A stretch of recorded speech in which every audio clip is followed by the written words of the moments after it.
Welcome back to Scotty's Hobbies. Day 2 of the oral testimonies for the proposed rule reconsideration of the 2009 Endangerment Finding and Greenhouse Gas Vehicle Standards is in the books. Today, actually you're going to see this tomorrow, so yesterday we did, it was a little bit over 8 hours of testimony. It was around 230 some odd people spoke, and I'm going to upload about 2.5 hours of those testimonies coming up very soon. Before you get too far into this video, please hit that like button, subscribe, check out the video library for a ton of automotive helpful DIY videos and emissions deregulations videos that could be possibly happening. And while you're watching this video, please comment below and let me know what you think. Also, it's obviously too late to sign up for the verbal testimonies that you're going to be watching in just a second, but it's not too late to sign up for or to get your voice heard by sending in what you want to happen and why you want that to happen. If you click on this card right here, that'll take you to the video where I explain to you how you can get your voice heard when it comes to this possible reconsideration of the greenhouse gas findings and the endangerment findings, or the greenhouse gas rules, sorry. So whether you're in favor of the proposal passing or you're against of the proposal going through, make sure you get your voice heard. And again, please comment below and let me know what you think about this whole thing. To me, it's not the biggest deal in the world. Of course, deregulation is a great idea, but this I don't feel like is going to affect me in any way, shape, or form. A lot of people think this is going to cause emissions on vehicles to go away or regulations on emissions on vehicles to go away. But if you think about it, the 2009 findings are from 2009. Here in California, we've been measuring HC, CO, and NOx, which is harmful pollutants, out of vehicles since 1990-ish, and then in 1997 is when we started measuring NOx on rollers. So is this really going to affect the actual emissions testing on vehicles? Who knows? A lot of people think it is. Let me know if you think it is going to in the comment section below. And we will all just have to wait and see what is really going to happen. I really think this is just going to be for CO2 regulations, but comment below. Let me know I'm wrong. Let me know I'm right. Look for links in the description below for anything helpful. I'm not sure what will be in the description below on this one because you can't go to this link. But look in the description. There might be something helpful in there.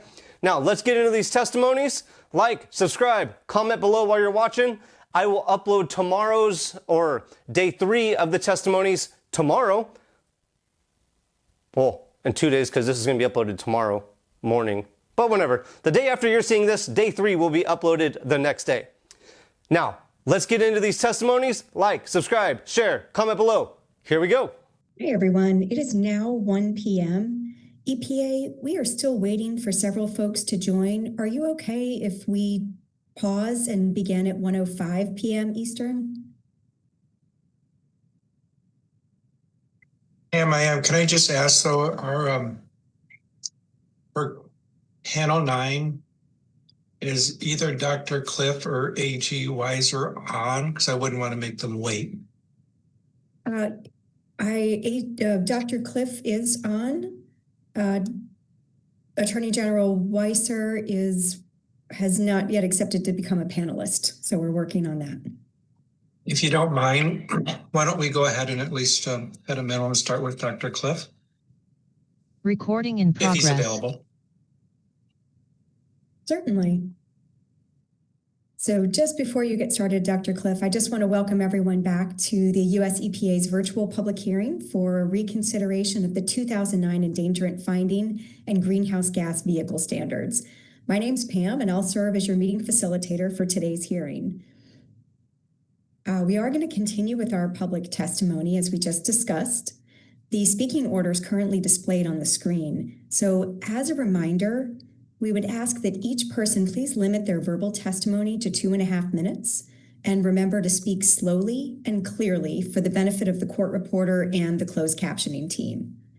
Now, due to the large number of registered speakers and the registrants that are on our wait list to provide oral testimony during the hearing, we will be strictly enforcing that 2.5 minute time limit for each speaker.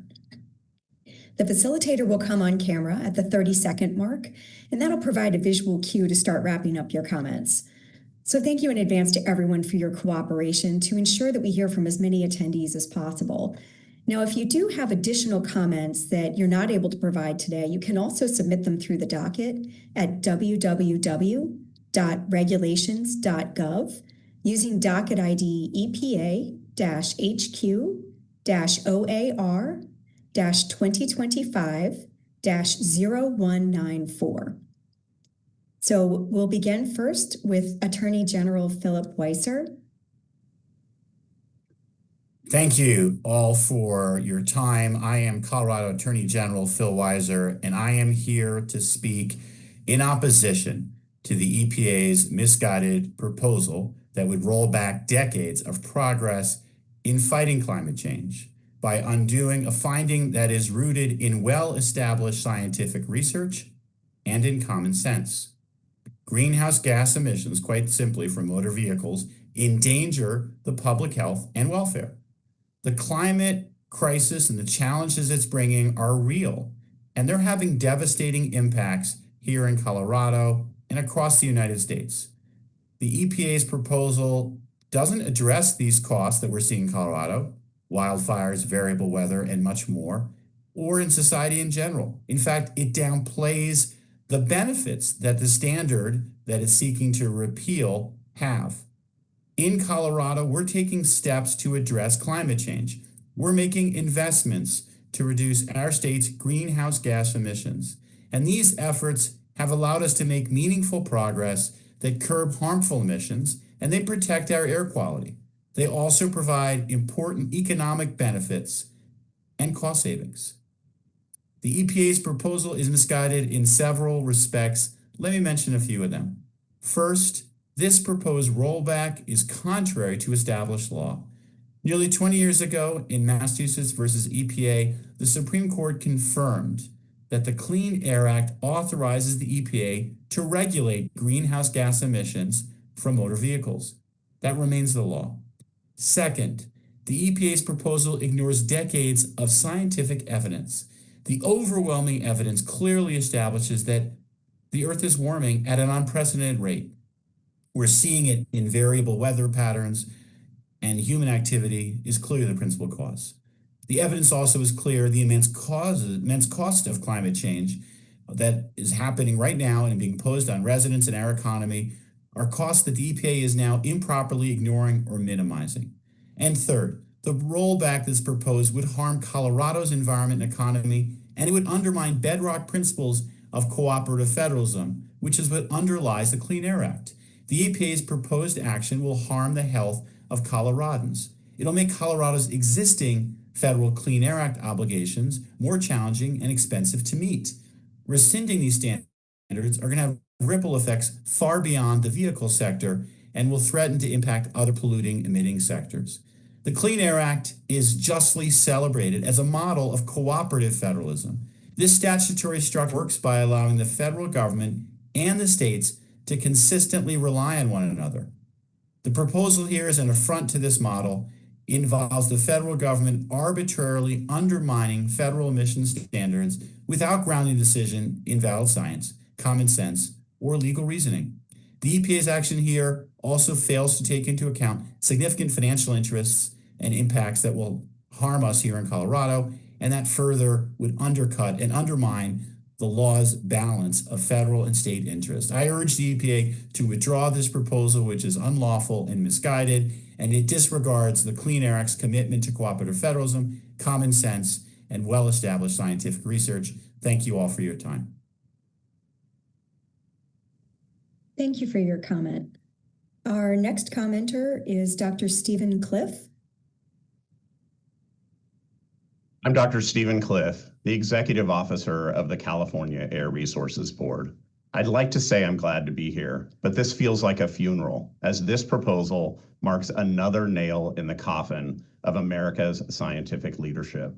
What was once a shining beacon and envy of the world is now a laughingstock, as this administration turns its back on the science that even most fifth graders know to be true. Greenhouse gas emissions are warming our planet and causing serious harm to human health and well-being. EPA's proposal is based on deeply flawed assertions that rely on unfounded and cherry-picked claims that originate from the oil industry and self-proclaimed climate skeptics while ignoring the overwhelming scientific consensus. Thousands of scientists from around the world are not wrong. In this proposal, EPA is denying reality and telling every victim of climate-driven fires and floods not to believe what's right before their eyes. America will not be fooled by this EPA. Unchecked climate emissions are wreaking havoc across the country. From Californians to Texans, red and blue, no American is immune. Last year, there were 27 climate-driven disasters across this country that cost human lives. And if that's not compelling to you, they also cost billions of dollars too. But this doesn't have to be a horror story of economic and environmental disaster. It can be one of redemption. This isn't a question of how. We have the solutions. We need fearless leaders who will support innovation based on real science instead of bending the knee to the well-funded polluters who've lined the pockets of this administration for their own personal gain. Just as China ate our lunch on solar manufacturing when a previous administration turned their back on this promising American invention, this proposed legacy of automotive innovation and manufacturing over to Beijing, Berlin, and beyond. The world is accelerating towards cleaner vehicle technologies and will watch the United States fade in the rearview mirror because this administration is choosing to quit the race. The choice is yours. Believe the thousands of scientists who reject this proposal and unleash American innovation, or fall for big oil's corrupt rewrite of history and unfettered pollution. Thank you for your comment. I want to put a reminder as we start to get into our session after lunch here. As you receive those notifications to come off of mute and become a panelist, please accept that invitation. That's the only way that you'll be able to give your testimony during today's hearing. So with that, I'm going to call on our next presenter, which is Hannah Null.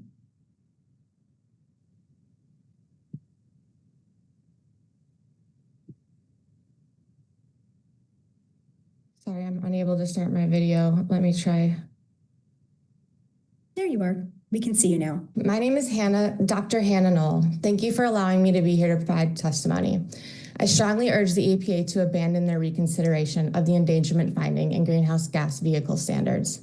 I am a nurse, a mom, an active community member in the greater Charleston area of South Carolina, and the director of member engagement and professional education at the Alliance of Nurses for Healthy Environments.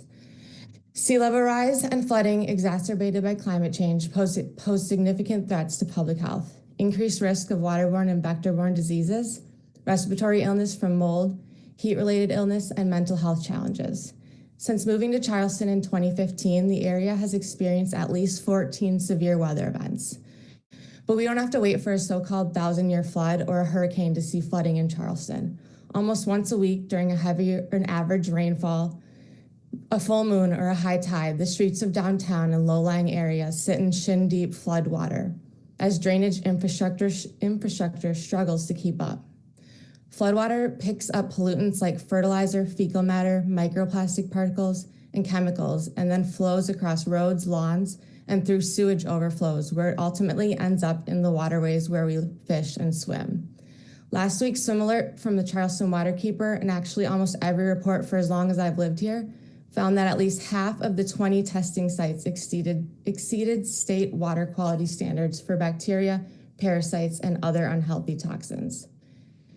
There isn't one person I know in Charleston who doesn't have a flood story, a hurricane story, or a story about how extreme weather or air pollution has affected their physical health, their mental health, and that of their friends and family. It's costing us all, especially our children, the elderly, and marginalized communities who bear the most burden, and not by choice, but due to a long history of unfair systems, and consequently, they experience more severe health impacts, economic losses, and social disruptions. Again, I'm here today in opposition to EPA's proposal to repeal the endangerment finding and greenhouse gas standards for vehicles. Repeal would benefit no one, and the real danger, the loss, and harm from repealing it would be felt by every single one of us. Thank you. Thank you for your comment. Our next commenter is Sonia Klinsky. Hello, I am Dr. Sonia Klinsky. I live in Tempe, Arizona, and am an associate professor at Arizona State University who specializes in climate change policy. I'm here in my personal capacity to urge you not to roll back the endangerment finding. When I started working on climate change policy 20 years ago, global atmospheric concentrations of CO2 were around 375 parts per million. This morning when I checked, it's 425 parts per million. This may not sound like a big shift, but greenhouse gas emissions are now higher than they have been at any point in the last 2 million years. Each of the last 4 decades has been successively warmer than any decade that preceded it since 1950. This isn't make-believe. This is simply data. I am urging the EPA not to roll back the endangerment finding. Doing so would contravene decades of science that clearly demonstrates how fossil fuel use has already and is continuing to change the global climate. The damage this is doing across society is already apparent.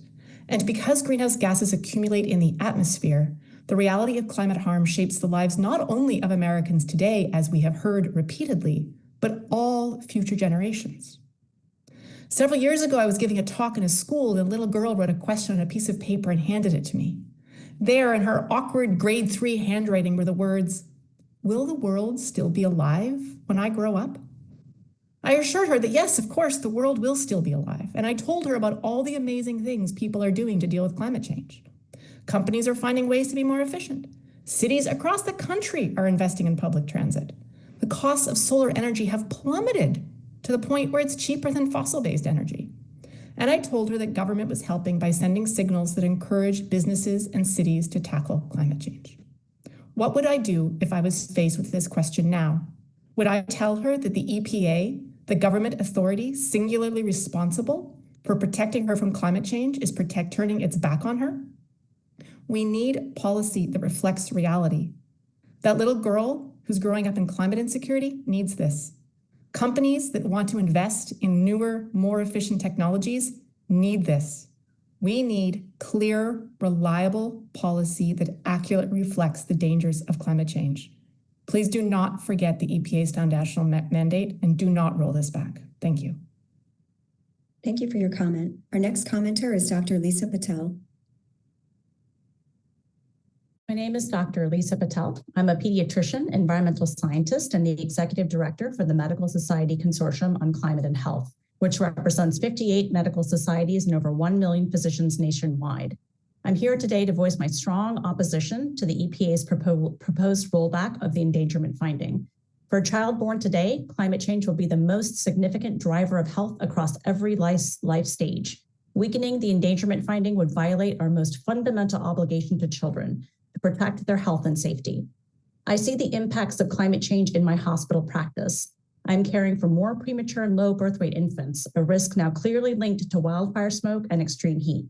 In California alone, wildfire smoke contributed to over 7,000 excess preterm births between 2006 and 2012, and wildfires have only become more intense since then. These pollutants cross the placenta, harming developing organs, including the brain, lungs, and liver, and increasing lifelong risks of respiratory disease, developmental delay, and disability. During recent heat waves, I've cared for infants brought in from unair-conditioned apartments with life-threatening dehydration and teenagers with kidney injury after working or playing sports in extreme heat.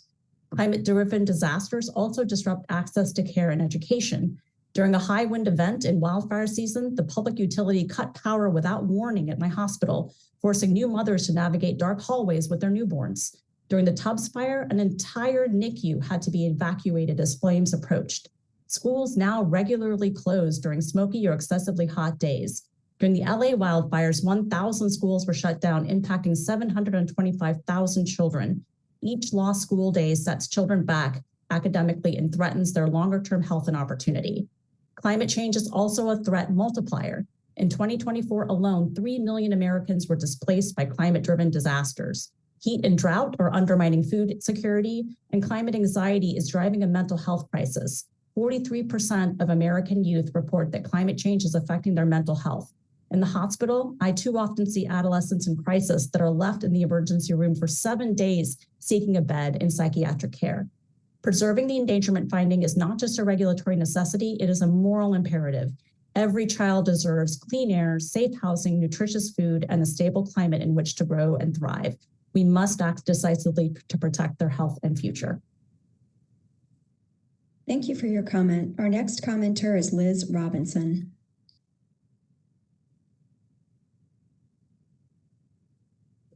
Thank you. My name is Liz Robinson. I direct the Philadelphia Solar Energy Association. I am testifying today to urge the EPA to withdraw its reconsideration of the endangerment finding. This is a very reckless act on the part of EPA. EPA's reasoning in this, in their discussion and briefing, is not based on sound interpretation of law or science. It is, in fact, inspired by the fossil fuel industry's desire to hold on and frankly, illegally eliminate and squash and hold back its competition. I agree with the previous speaker who said that this action on the part of EPA is part of a process that will hold the United States back in the transition which the world is making to a cleaner future.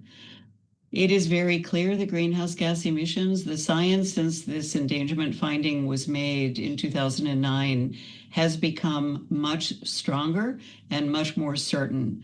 So the basis upon which this reconsideration is being made is frankly very, very flimsy and arbitrary. There is no sound basis for it. Climate change has become part of everyone's life. No matter where you live in the United States, we are all experiencing negative impacts of climate change. Those are accelerating. In my own experience, just in the last 2 years, we had a family reunion in North Carolina, and very shortly after the reunion, thank goodness, we escaped Hurricane Helene. Hurricane Helene just ripped through the part of North Carolina that where our family was gathered. This year, my niece was attending the Camp Mystic on the banks of the Guadalupe River, and thank God she was in the session before the flood. It's just too close in everyone's life. We have to stop pretending this isn't existing. Thank you. Thank you for your comment. Our next commenter is Kendra Weid. My name is Kendra Weid. I am a critical care RN and air quality advocate. I'm here on behalf of Moms Clean Air Force, Michigan Clinicians for Climate Action, and the Alliance of Nurses for Healthy Environments, and all living things impacted by our warming climate. I strongly oppose Administrator Zeldin's attempt to rescind the endangerment finding and climate pollution limits for motor vehicle tailpipes. Extensive evidence demonstrates emissions that cause global warming do indeed endanger the public health and welfare of current and future generations because they supercharge dangerous weather. In response, the EPA issued the endangerment finding in acknowledgement of its clear responsibility to protect people in the U.S. from the health impacts of climate change. If we are to hold people accountable to their words, rolling back these protections appears to be in direct discordance with what Administrator Zeldin stated during his confirmation hearing. Quote, "I want my daughters, your loved ones, and every child across this country to thrive in a world with clean air, clean water, and boundless opportunity. If confirmed, I pledge to enthusiastically uphold the EPA's mission. I will foster a collaborative culture within the agency, supporting career staff who have dedicated themselves to this mission. I strongly believe we have a moral responsibility to be good stewards of our environment for generations to come." End quote. For the record, the mission of the EPA is to protect human health and the environment. In the hospital where I work, we see people suffering from the direct impacts of air pollution and climate change. Rescinding the endangerment finding and climate pollution limits on tailpipes will only make these impacts worse. Extreme weather events are becoming more commonplace across the nation, In Michigan, we've had an increase in poor air quality days due to wildfire smoke, an increase in heavy precipitation leading to flooding, more extreme heat days, which contribute to ground level ozone formation, and less snow and ice cover in the Great Lakes, impacting ecosystems. Extreme storms cause power outages, impacting essential medical equipment such as home oxygen concentrators, CPAP machines, and refrigeration for medications like insulin. These outages lead to medical emergencies. Please do not revoke these important protections that limit climate pollution, as they have deep impacts on the economy, the environment, and human health, now and for future generations. Thank you for your comment. We're now going to move on to panel 10. As a reminder, when you receive that notification to be promoted as a panelist, please accept that notification, because that will allow you to be able to unmute yourself and come on camera when it's your turn to speak. Thank you. And with that, we'll move on to Stephanie Jones. My name is Stephanie Jones, and I'm a senior attorney at Environmental Defense Fund. I'm testifying today on behalf of our staff and our millions of members who care deeply about stabilizing the climate.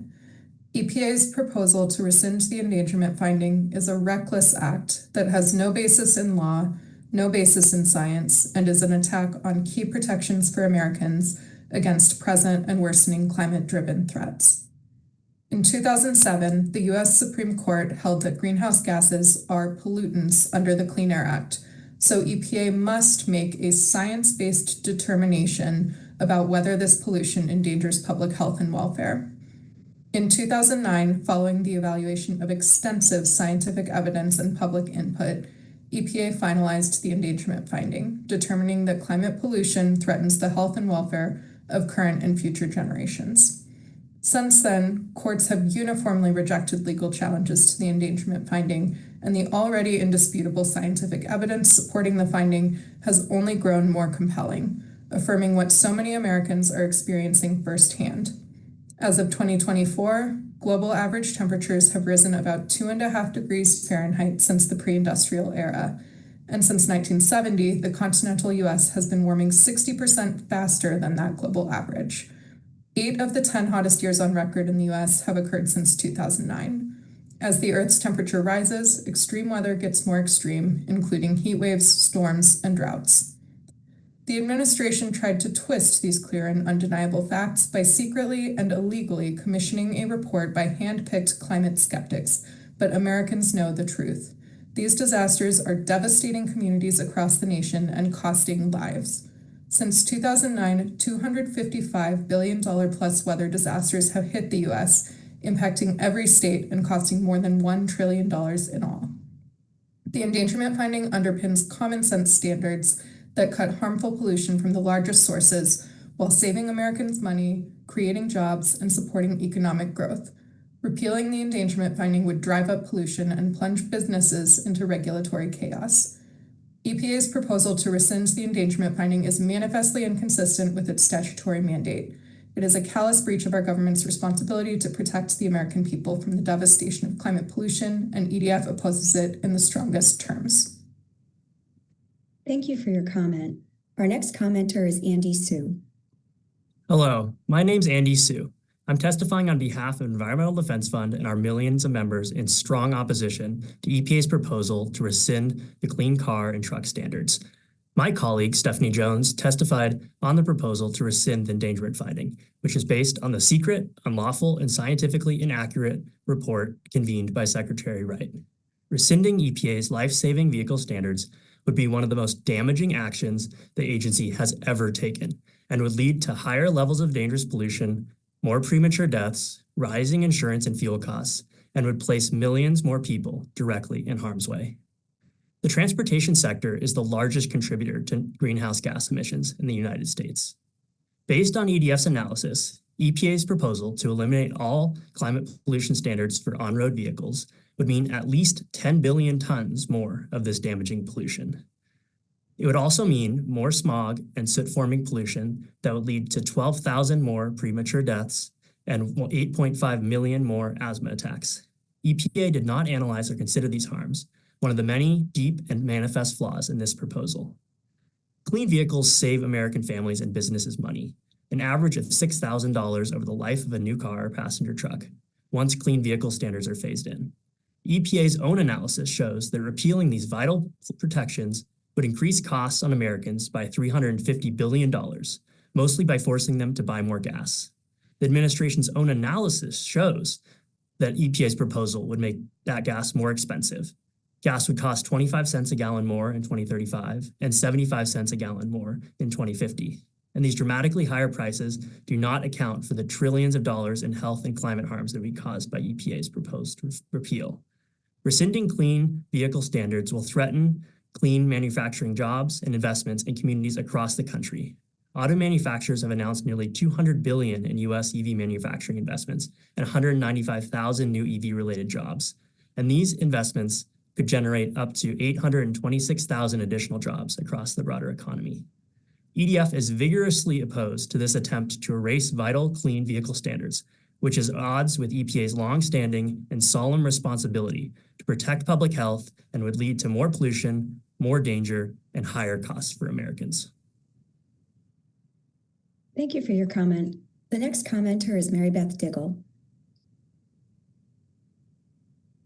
Thank you for the opportunity to speak today. My name is Mary Beth Diggle. I'm a proud volunteer with Moms Clean Air Force in Washington, D.C., and a PhD researcher at the Ritz School of Arts in Brussels, where I specialize in a field called breath art, an exploration of breath as both a physical act and a political, cultural, and expressive force.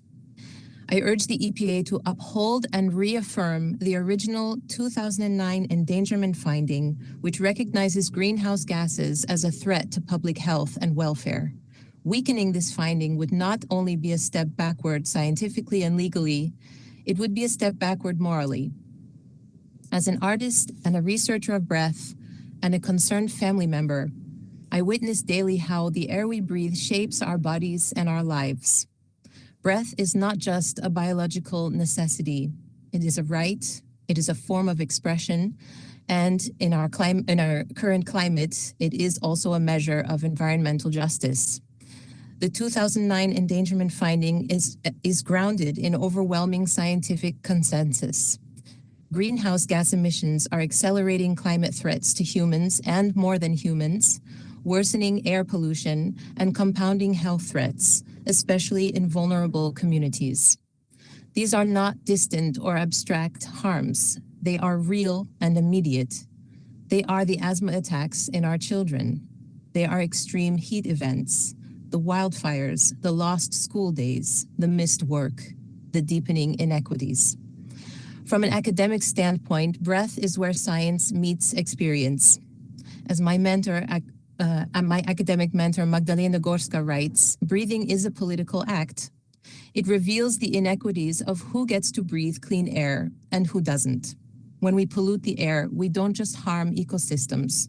We harm human expression, development, and dignity. To reconsider or weaken the endangerment finding would be to ignore both lived experience and scientific evidence. It would undermine the very foundation of the EPA's duty to protect public health. I respectfully urge you to honor that duty by standing firm in defense of our air, our breath, and our future. Thank you. Thank you for your comment. Our next commenter is Sarah McBride. Thank you for this opportunity to testify. My name is Sarah McBride, and I am Moms Clean Air Force's Senior Communications Specialist. I am here today to oppose efforts to undermine the clean car and clean truck standards, as well as the endangerment finding. As you know, the endangerment finding is the foundation of EPA's legal responsibility to protect us from the surplus of greenhouse gas emissions that is causing climate change and endangering our health. Much of this climate pollution comes from the transportation sector. This legal responsibility has been repeatedly upheld by the courts because the science is clear. Burning fossil fuels releases greenhouse gases that warm our climate and make extreme weather events like intense heat waves and super strength hurricanes more likely. I live in St. Petersburg, Florida, where hurricanes and heat waves are a part of life. But last year, record-breaking heat and back-to-back supercharged hurricanes left people here rattled.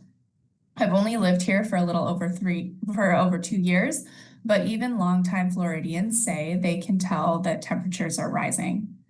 Last year, I had to pick up one of those people when they nearly passed out walking their dog. The temperature was breaking records. A few months after that happened, Hurricanes Helene and Milton clobbered St. Petersburg one after the other. Both were strong storms that were supercharged by the changing climate. Yes, there have always been hurricanes in Florida, but not like this. I still see the impacts of these hurricanes every day. Our baseball stadium is still missing a roof, and evidence of the widespread flooding is all over the city even a year later. I was very fortunate that I was able to evacuate. Many people don't have that option, which is a terrifying prospect when I remember how county officials were telling people who decided not to evacuate to write their names on their arms so their bodies could be identified later. This weighs heavily on my mind as we are in the midst of another hurricane season. This is why I'm asking you to uphold the endangerment finding and the clean car and clean truck standards. EPA must continue its vital work to protect families like mine from the intensifying impacts of global warming. My community's safety, health, and economic well-being depend on it. Thank you for your comment. Our next commenter is Laurie Anderson. Thank you. My name is Laurie Anderson. I live in Broomfield, and I am a Colorado field organizer with Moms Clean Air Force, a community of 1.5 million moms and dads united against air pollution, including the urgent crisis of our changing climate to protect our children's health. We strongly oppose EPA's proposal to rescind the endangerment finding and vital limits on tailpipe pollution. The endangerment finding is foundational to EPA's authority and responsibility to limit climate pollution from motor vehicles and other sources. Rescinding it would threaten the health and safety of millions of Americans, especially our children. The EPA must put people over polluters. As a mom of 5, I've raised my family just half a mile from a large-scale oil and gas development site, surrounded by aging, low-producing, and shut-in wells. Methane emissions, largely from the oil and gas industry, are responsible for about 30% of today's global warming. Methane is over 80 times more powerful than carbon dioxide at trapping heat in the short term. Cutting methane pollution is one of the fastest and most effective ways to slow climate change and protect public health. In Colorado, we are already feeling the impacts of a warming world. Hotter summers, prolonged drought, reduced snowpack, more frequent extreme weather events, and more favorable conditions for dangerous wildfires. Because of global warming, wildfires are burning hotter and lasting much longer. Just over 3 years ago, the Marshall Fire tore through neighboring communities, destroying over 1,000 homes in the middle of winter.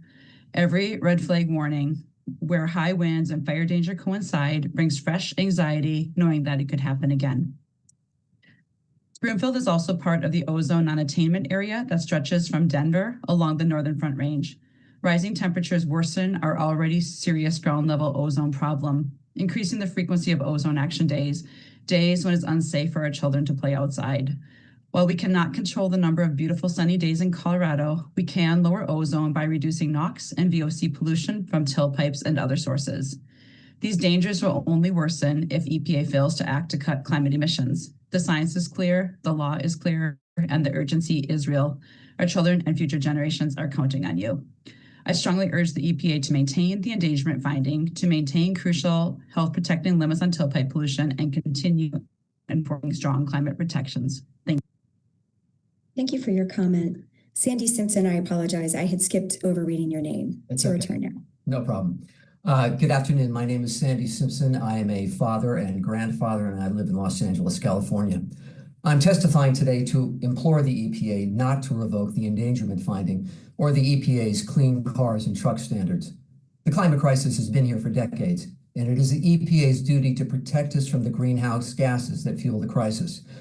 I grew up in Southern California during the 60s and 70s. I remember smog days when the air quality was so bad we couldn't go out and play. And I've seen firsthand how environmental protections have improved our environment. California has been at the forefront of reducing car and truck emissions and consequently reducing greenhouse gases. To reverse this would be catastrophic. That we are once again even discussing the validity of climate change is reprehensible. I mean, what are we doing? Why are we going backwards? It is clear that global warming is creating the conditions for the supercharged wildfires like the ones that threatened my house earlier this year. For the last several years, I've been engaged in a back and forth with my homeowner's insurance company to cover my home for fire. Thanks to the state of California, Los Angeles County was part of a moratorium that prevented insurers from raising our rates or dropping coverage for 1 year. And I'm grateful to the state for stepping in and protecting us. That is and should be their job. But what happens when that expires and I can no longer get fire insurance because climate change has made it impossible? While I lie awake at night going over these questions, the Department of Energy puts out a so-called review of impacts of greenhouse gas emissions on U.S. climate report, chock full of debunked claims. This report, developed in secret and in violation of federal law, was cited in this dangerous proposal to end the endangerment finding. Extensive scientific evidence has already found that the emissions that cause global warming do indeed endanger the public health and welfare of current and future generations because they supercharge dangerous weather, including massive heat waves. It is the EPA's clear responsibility to protect people in the U.S. from the health impacts of climate change. The endangerment finding supports the EPA's regulation of climate pollutants from a variety of sources, including transportation, power plants, and the oil and gas sector. These multi-sector protections are critical safeguards for public health and the environment. Once again, I urge the EPA not to revoke the endangerment finding or greenhouse gas limits for tailpipe pollution. Thank you. Thank you for your comment. Our next commenter is Ken Kobayashi.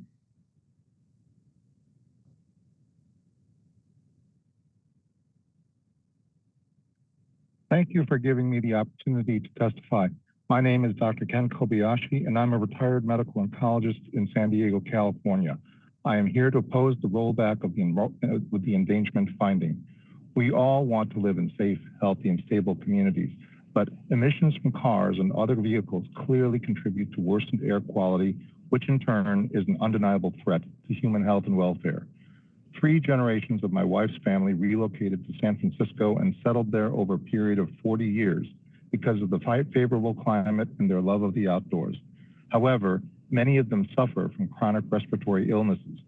Over the past 7 years, worsening of these conditions due to deteriorating air quality has forced them all to move to Oregon. The departure of these productive contributing members has caused tangible and measurable losses to their local communities and tax bases. That greenhouse gases from tailpipe emissions increase wildfire risk due to global warming is a well-established scientific finding. These harms fall disproportionately on older adults, those with chronic health conditions, those with lower incomes, and communities of color. My son is a health aide caring for a semi-paralyzed American War veteran living alone with his frail elderly wife. They recently faced the specter of having to evacuate their home emergently due to wildfires that were raging in clear view of their home.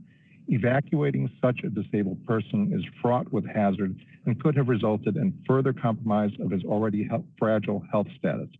Fortunately, the fires are brought under control just in time and no evacuation was needed, but wildfires are an ever-increasing danger.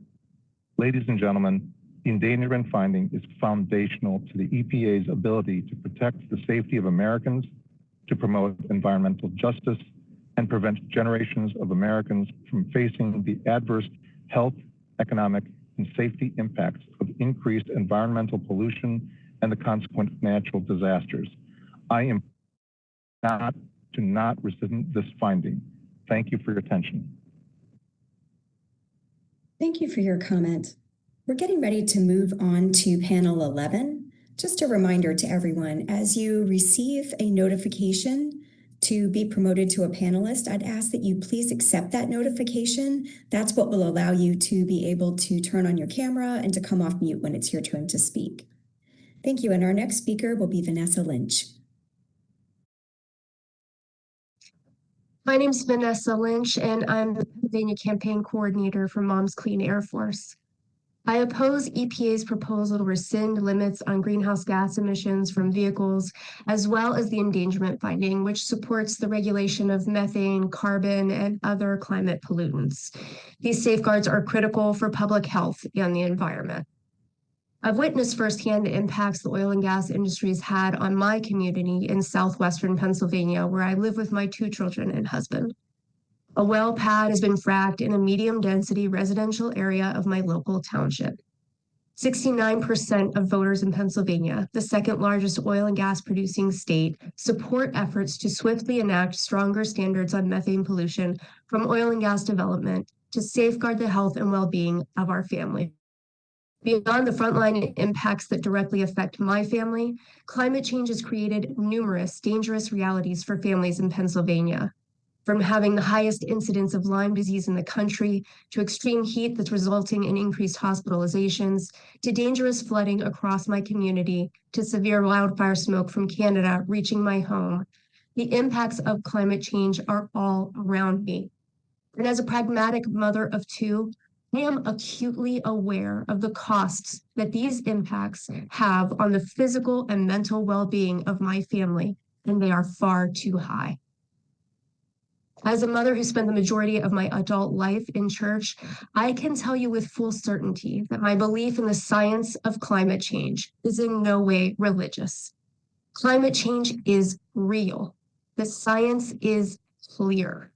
My religious belief does compel me, however, to stand up for those who cannot speak for themselves, including children who have the right to breathe clean air and to a future free from harmful oil and gas air pollution, extreme weather, extreme heat, and supercharged wildfires. I strongly oppose efforts to undermine or revoke the endangerment finding and limits on tailpipe emissions, which are foundational to EPA's ability to protect us from pollution, including the oil and gas sector's methane and other harmful air pollution, which my family breathes every day. Thank you. Thank you for your comment. Our next commenter is Elise Wallace. Good afternoon. My name is Elise Wallace, and I'm a public health professional living in Los Angeles, California. I'm here today to speak in opposition to EPA's proposal to repeal the endangerment finding and greenhouse gas standards for vehicles.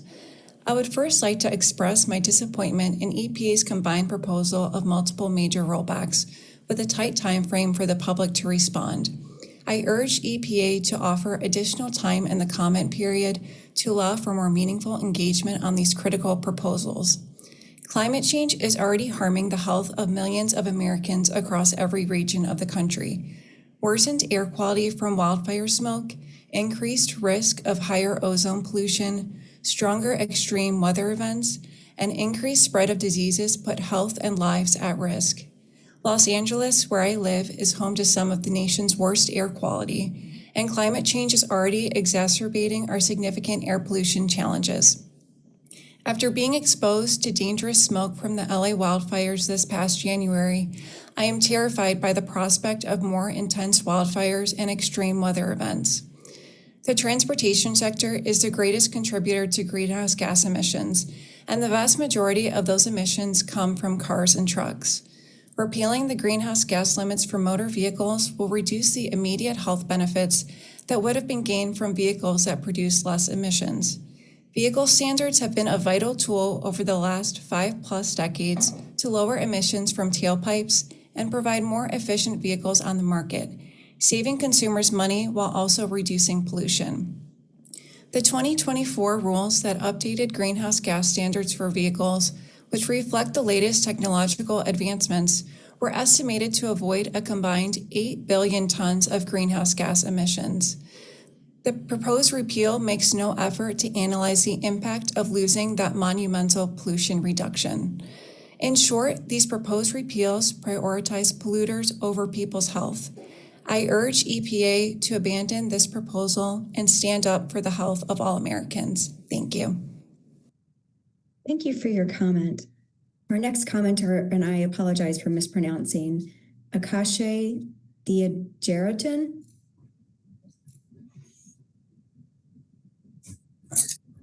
Good afternoon. My name is Akshay Thyagarajan, and I'm a policy analyst at the Center for American Progress.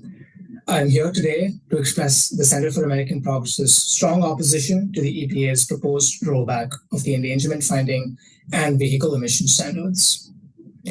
The endangerment finding was based on overwhelming scientific evidence and concluded that climate change endangers public health and welfare for current and future generations. If these findings were repealed, the EPA would be ignoring its mandate under the Clean Air Act to protect people from the harmful health and welfare impacts of air pollution. The scientific basis and evidence linking greenhouse gas emissions to climate change have continued to strengthen since the initial endangerment finding in 2009. The fifth U.S. National Climate Assessment, published in 2023 through the collaboration of over 15 federal agencies, stated that without deeper cuts in global net greenhouse gas emissions and accelerated adaptation efforts, severe climate risks to the United States will continue to grow. Americans are increasingly impacted by the devastating effects of more frequent and more intense extreme weather events, with damages to crops and property more than doubling in 2024. The proportion of major hurricanes in the Atlantic Ocean has doubled since 1980. Wildfires are spreading 250% faster than they did in 2001, and summers are getting hotter, with 2024 shattering global heat records to become the hottest year yet. Further, per the EPA's own analysis, socially vulnerable groups are disproportionately impacted by climate change and are more likely to live in areas with the highest projected increases in childhood asthma diagnosis, primarily from climate-driven changes in particulate air pollution. EPA's proposal to rescind vehicle emission standards will raise gas prices and increase drivers' costs, according to its own analysis, and will burden American households. The U.S. Energy Information Administration also finds that rescinding vehicle emission standards leads to no significant change in vehicle prices. EPA's proposal denies the unequivocal scientific consensus that supports the endangerment finding, and its failure to act to curb greenhouse gas emissions and enforce vehicle emission standards will multiply the harmful effects of air pollution. The Center for American Progress urges the EPA to reject this proposal. Comment. Our next commenter is Will Anderson. Yes, good afternoon. My name is Will Anderson, and I'm here today representing Public Citizen. I became a clean transportation advocate because, having grown up in Atlanta, Georgia, with its infamous traffic and the resulting poor air quality, I know firsthand how we must shape helpful public policy rather than letting harmful public policies shape us. During this public comment period, we have so far and will continue to hear days of compelling and thorough testimony from people from all walks of life, detailing why it's unconscionable to rescind the endangerment finding and why we urgently need to accelerate our transition to 100% zero-emission vehicles. Communities who live next to highways and roads, particularly the children and the elderly who live there, disproportionately suffer from health issues. I grew up on the south side of Atlanta between Interstates 75 and 85, as well as in the shadow of the world's busiest airport and its freight cargo facilities. My elderly mother, who still lives in my childhood home, has asthma that is likely the result of decades of air pollution exposure. Smog and soot air pollution caused by vehicle emissions are among the greatest threats to public health for the more than 72 million people who live near major trucking routes in this country. Families in these communities like mine on Atlanta's South Side and throughout the country have suffered for far too long and cannot wait for clean air. Not only are the public health impacts evident, so are the negative economic and job impacts for taking the proposed action. Rolling back vehicle pollution standards would raise costs for American families and undermine our nation's economic competitiveness. Stronger standards save drivers money by cutting fuel use and reducing costly engine wear, while eliminating them would impose billions in additional fueling and maintenance costs. Costs that ripple through America's economy in the form of higher consumer prices. Additionally, clean vehicle jobs are one of America's fastest growing industries, employing more than 410,000 workers today so far. Yet rollbacks would slow this growth and threaten hundreds of thousands of good-paying, family-sustaining jobs. While many others have detailed the climate impacts of rescinding the endangerment policy, this proposed rollback I want to emphasize that these vehicle standards were put in place are technologically achievable, economically beneficial, and rooted in science. In the face of unprecedented weather events. Thank you for your comment. Our next commenter is Deirdre Henderson.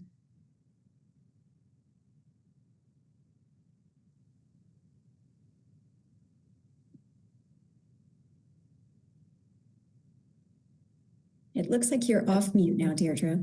Yes, I can't seem to start the video, so I'll do without it. I just sent you a prompt. Let's see if that helps. There we go.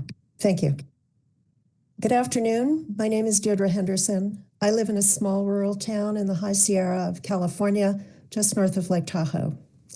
Our town is a frontline climate change community, facing increasing danger from more frequent and intense wildfires, wildfire smoke pollution, increasingly volatile weather, drought, forest degradation, declining snowpack, and the negative effects of these changes on our outdoor recreation-based economy and our health.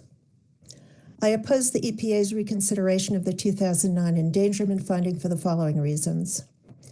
The EPA's primary rationale for reconsidering the endangerment finding appears to claim that the Clean Air Act targets only air pollution threatening human health and welfare through local or regional exposure, and then further through specific greenhouse gases. This absurd slice and dice fragmented analysis disregards cumulative impacts and is, I believe, politically, not legally motivated. EPA's additional rationale questions the accuracy of consensus climate science. Instead, it offers up an alternative scientific record in a report far outside the overwhelming scientific consensus, not peer-reviewed, and prepared hastily for the DOE by a small group of cherry-picked authors far outside the scientific mainstream, only 3 of whom are climate scientists. This report demonstrates a disregard of basic standards of scientific credibility and is intellectually dishonest. This is astounding malpractice on the part of a major government agency and is unworthy of the American people. Revoking the endangerment finding will also harm our economy, thwarting our clean energy transition and sending us on a backward trajectory as the rest of the world, particularly China, reaps the enormous economic rewards of clean energy technology. As a mother and grandmother, I want my government to be as concerned about the future health and welfare of my children and grandchildren as I am. Revoking the endangerment finding is the opposite of that concern. I urge the EPA to withdraw this ill-conceived proposed rulemaking. Thank you. Thank you for your comment. Our next commenter is Matthew Nigro. Hi, my name is Matthew Nigro, and I rise today in opposition to the Environmental Protection Agency's proposal to repeal the 2009 endangerment finding and eliminate greenhouse gas standards for motor vehicles. This action represents nothing less than a direct assault on public health, scientific integrity, and our obligation to future generations. For decades, the evidence has been clear. Greenhouse gas emissions are the primary driver of climate change. The EPA itself in 2009, after careful review of peer-reviewed science, determined that carbon dioxide, methane, and other greenhouse gas endanger both public health and welfare. That determination has only grown stronger with time. Since then, the United States has experienced record-breaking heat waves, devastating wildfires, historic flooding, and worsening air quality, all consistent with the scientific projections the endangerment finding relied upon. To now pretend that these emissions no longer endanger Americans defies science, good faith, and common sense. Repealing these standards will not make climate change go away. It will only make it worse. Transportation is the largest source of greenhouse gas emissions in our nation. Rolling back vehicle standards will mean more pollution, more respiratory illness, more asthma attacks, and more premature deaths. It will slow innovation, undermine American leadership in clean technology, and handcuff an auto industry that has already invested billions in cleaner vehicles. This proposal also ignores the economic reality that clean energy and clean vehicles are creating jobs, lowering fuel costs, and making our country more competitive. To suggest otherwise is to deny not only science, but also the direction of the global economy. In short, this rule threatens our environment, our health, and our economic future. I urge the EPA to reject this reckless rollback and demand that the EPA fulfill its mission to protect human health and the environment. not to dismantle it. Thank you. Thank you for your comment. We will be moving on now to panel 12.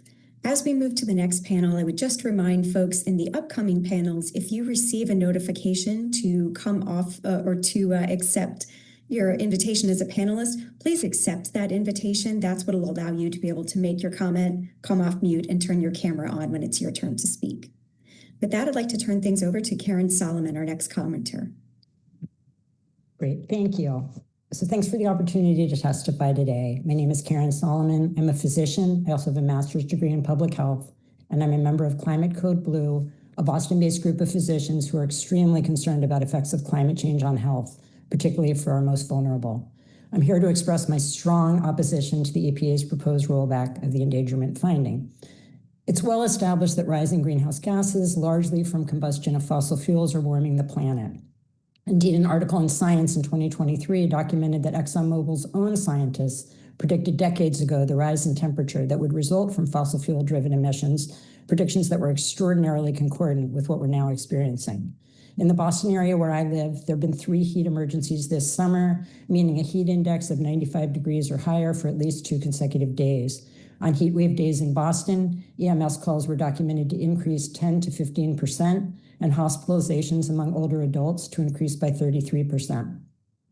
Not only does the extreme heat we're experiencing directly put people at risk of potentially deadly heat illness, and with several groups at particularly high risk, such as very young and older persons, those with pre-existing health conditions, outdoor workers, and low-income persons, but it also threatens health through other pathways. Extreme heat increases risk for cardiovascular events, asthma exacerbations, kidney failure, and pregnancy complications. Warmer temperatures also contribute to expansions in the range and length of active season for several vectors that carry diseases, with increased rates of these diseases. A few examples from my area: we're seeing more cases of Lyme disease, and at times of year we didn't before.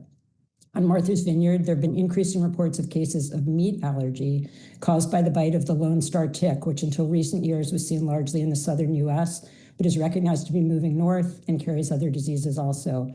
And earlier this month, an individual on Cape Cod contracted an infection with Vibrio vulnificus, a, quote, flesh-eating bacterium that can lead to amputation or death. Typically found along the Gulf Coast, it's also moving north and being diagnosed more frequently as ocean waters warm from greenhouse gases.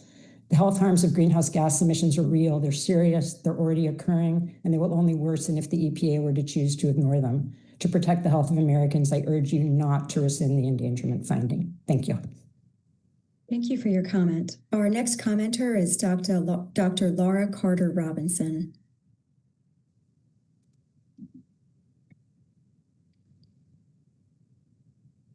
Good afternoon, and thank you for the opportunity to testify. My name is Dr. Laura Carter Robinson, and I'm joining today from Michigan. I'm a clinical psychologist in the American Psychological Association's Climate Change Psychology Advisory Group, and I'm speaking to strongly oppose EPA's proposal to repeal both the climate change endangerment finding and greenhouse gas emissions standards for vehicles. It is a well-established fact that human-caused climate change from greenhouse gas emissions is damaging Americans' mental health. The consequences of EPA rescinding the underpinnings of federal climate regulation would be staggering and would put more people in harm's way. I and clinicians like me around the country treat survivors of extreme weather events and disasters that are becoming more frequent and more intense due to climate change, causing people to lose their homes, their communities, their own family members. Post-traumatic stress disorder, anxiety, depression, substance abuse, and other mental health issues are often the outcome. And climate change affects mental health in myriad other ways as well, with nearly 2/3 of Americans being worried about global warming, and rightly so. The proposed rollback would condemn our children and grandchildren to a life in which they are less safe. Prenatal exposure to extreme weather events and high temperatures increases the likelihood of psychological disorders, and exposure can cause children to experience trauma, anxiety, and sleep difficulties. Breathing wildfire smoke, increasingly common due to climate change, affects people's cognitive abilities. Higher temperatures increase aggression and violence, and global warming is predicted to cause 21,000 more suicides per year in the US and Mexico. The EPA's stated mission is to protect human health and the environment, not the fossil fuel industry. 75% of registered voters across the political spectrum say that federal agencies should do the same amount or more, not less, than you're currently doing to protect us from the health issues caused by global warming. Our lives should not be held hostage to climate denialism. Rather than serving as a tool for special interest, EPA should take its job seriously by protecting Americans' mental health through upholding and not repealing the endangerment finding and the greenhouse gas emission standards for vehicles. Thank you. Thank you for your comment. Our next commenter is Mary Wagner.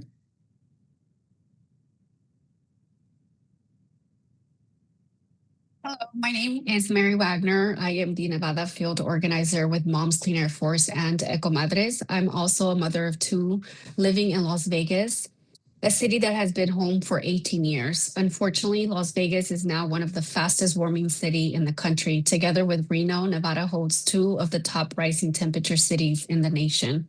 We live in a neighborhood known as one of the Las Vegas urban heat islands, where temperatures climb even higher due to limited green spaces, insufficient tree covers, and no safe cooling areas. We've always had hot weather, of course, but we've never experienced the kind of temperatures and the length of the heat waves that we are seeing now. Summer here is not only uncomfortable, it has become dangerous. My oldest son suffers from asthma and allergies, and I've witnessed his symptoms worsen significantly as temperatures rise. The hot, dry air combined with poor air quality makes breathing difficult for him. There are days when outdoor play isn't an option. We keep windows closed, run air purifiers constantly, and always have his inhaler and nebulizer nearby.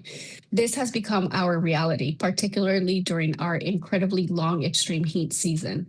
In 2024, Las Vegas endured 7 consecutive days with temperatures exceeding 115 degrees. For 3 years running, we've experienced extreme heat arriving earlier and lasting longer. Last year alone, nearly 500 Nevadans lost their lives due to heat-related causes. These are just statistics. They represent lost loved ones, grieving families, and communities in distress. Wildfire smoke from California and northern Nevada frequently blanket Las Vegas, further compromising our air quality. I've watched our skies turn gray and orange, our city covered in haze, and heard my son's cough worsen as a result. Safety, our utility bills surge, combined with increased medical expenses. Our financial stability suffers alongside our health. At Moms Clean Air Force and Ecomadres, we firmly believe our children and future generations deserve clean air, clean water, and sustainable future, a future where they can truly thrive, not merely survive. This is the promise we should be working towards, not retreating from. I urge the EPA to maintain the endangerment finding. We need decisive action, we need clean air, and we need leaders who prioritize our health and future over polluters' profits. Thank you for your time and consideration. Thank you for your comment. Our next commenter is Lorna Perez.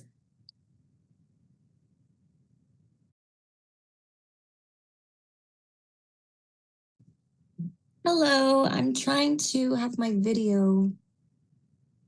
Okay, there we go. We are not seeing you yet, but I did just send you a note to start. There you are. Now we can see you. Thank you. Hi, my name is Lorna Perez, and I'm the Florida field organizer for Moms Clean Air Force and Ecomadres. And we represent over 186,000 Floridians united against climate change and air pollution. Thank you for the opportunity to speak today. I'm here to ask that we uphold critical climate protections, including the endangerment finding and clean vehicle standards.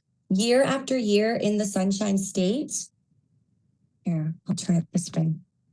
Year after year in the Sunshine State, we see record high heat and more intense storms due to climate warming.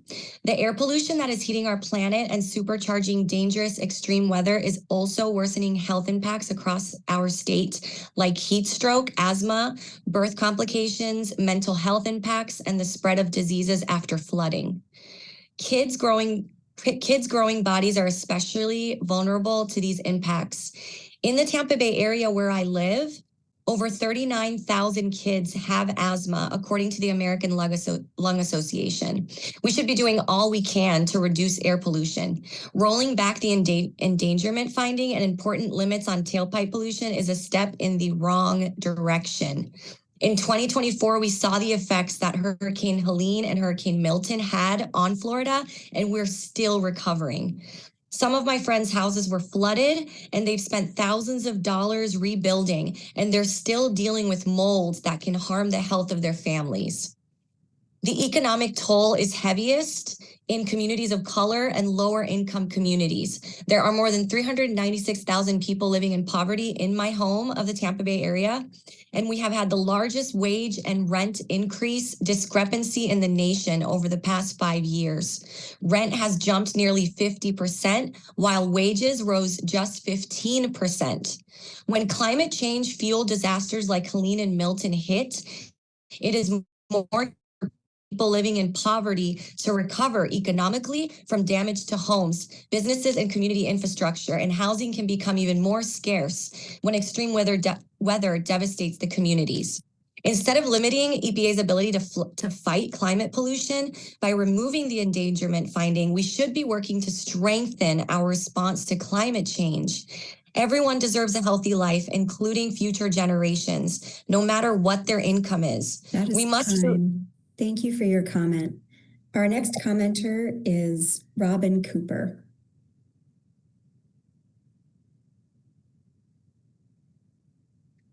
I'm Dr. Robin Cooper. I'm a psychiatrist in San Francisco and voluntary clinical associate professor at the University of California, San Francisco. But more important to the conversation today, I'm president of Climate Psychiatry Alliance, an organization of mental health professionals and leading experts in the impact of climate change on mental health, which will be my focus today. At the time that the endangerment finding was codified, the scientific evidence regarding specific impacts on the brain and mental health was just beginning. Since then, there's been a rapid expansion of scientific studies and peer-reviewed literature on this topic, specifically solidifying our understanding that greenhouse gas emissions specifically contribute to major adverse neuropsychologic brain and mental health impacts. This only strengthens the scientific basis for the endangerment finding. Air pollution is widely known for its impacts on pulmonary and cardiovascular health, but air pollution also has a direct pathological effects on the brain and impacts on neurodevelopment and neurodegenerative disorders across the entire life spectrum, from unborn babies to children, adults, and the elderly. Extreme heat, known as the silent killer, has wide range of adverse mental health and behavioral and cognitive impacts. Need look no further than your own experience during the ghastly heat waves this summer. Everyone is irritable and edgy, but the science shows this is much worse, with significant increases in violence, suicide, plus sleep, cognitive, and emotional impairments. Add heat and air pollution to aggravating psychiatric difficulties that increase depression, anxiety, and psychotic symptoms. This effort to reconsider the endangerment finding is not only foolhardy, but it is a serious threat to protecting all Americans from the mental health challenges we face now and in the future. You must reject this because you can. Thank you. Thank you for your comment. Our next commenter is Marie Kabaya. Hi, I'm Dr. Marie Kabia, and I'm an OBGYN and a member of Illinois Clinicians for Climate Action. A few days ago, we had the worst air quality in the world here in Chicago. One of my heavily pregnant patients tells me how she takes the bus, the train, and walks with her toddler in the heat for 30 minutes to get home every single day. She needs to stop at the library to cool off in between. I talked to her and others about monitoring the air quality. How is she supposed to avoid being outside when this is the only way she has to get home? Research shows that poor air quality is tied to pregnancy complications like preterm birth and autism. None of my patients are surprised. Air pollution, whether from smoking or particulate matter in the air, is hazardous to health. At this point, this is both intuitive and obvious to everyone I talk to. No one forgets the image of the crispy Marlboro Man. My patients just want to know how to protect themselves and their loved ones. I'm sure that most of my patients don't know that the WHO states that air pollution is responsible for 6.7 million deaths per year. They don't know that the EPA, as we speak, currently notes on their website that regulating air pollution through the Clean Air Act was estimated to save over 230,000 lives in 2020 alone. They probably have not heard that the benefits of regulating air pollution have been estimated to exceed the cost by a factor of 30 to 1. Air quality is inescapable for every single one of us. Unfortunately, individuals can't do much to control the amount of particles in the air we breathe. Your friendly crossing guard still needs to spend the day outside directing traffic. Maybe your asthmatic daughter still needs to get to school while breathing the tailpipe emissions of her diesel bus. My patient and her son still brave the commute despite breathing the unhealthiest air in the world that day.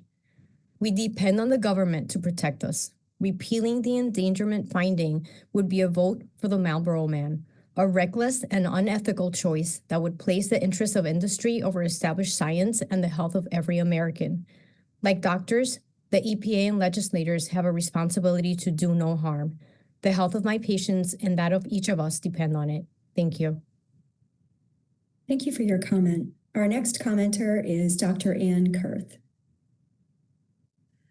Thank you, Chair and members. I'm Ann Kurth, President of the New York Academy of Medicine, a certified nurse midwife and epidemiologist. My message is simple. Keep the EPA's greenhouse gas endangerment finding in place.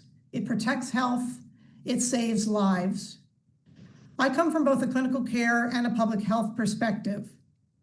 Heat, smoke, and bad air are not abstractions. They are present. They are patients. More Americans die from heat related to greenhouse gas emissions than from any other weather hazard. These are not coastal or urban issues only. Farmers, construction crews, first responders, and older adults across red and blue counties feel it. As a maternal child health clinician, I must add this: heat and air pollution harm pregnancies and newborns. Studies link higher temperatures to preterm birth and low birth weight. The burden falls highest on low-income communities and rural towns with few clinics. That is not politics, that is physiology and zip code. Congress gave EPA a duty under the Clean Air Act to act on pollutants that endanger health. The Supreme Court affirmed EPA's authority to treat greenhouse gases as air pollutants. Since then, the Act's programs have delivered enormous health and clinical value. Clean air rules have returned benefits many times their costs.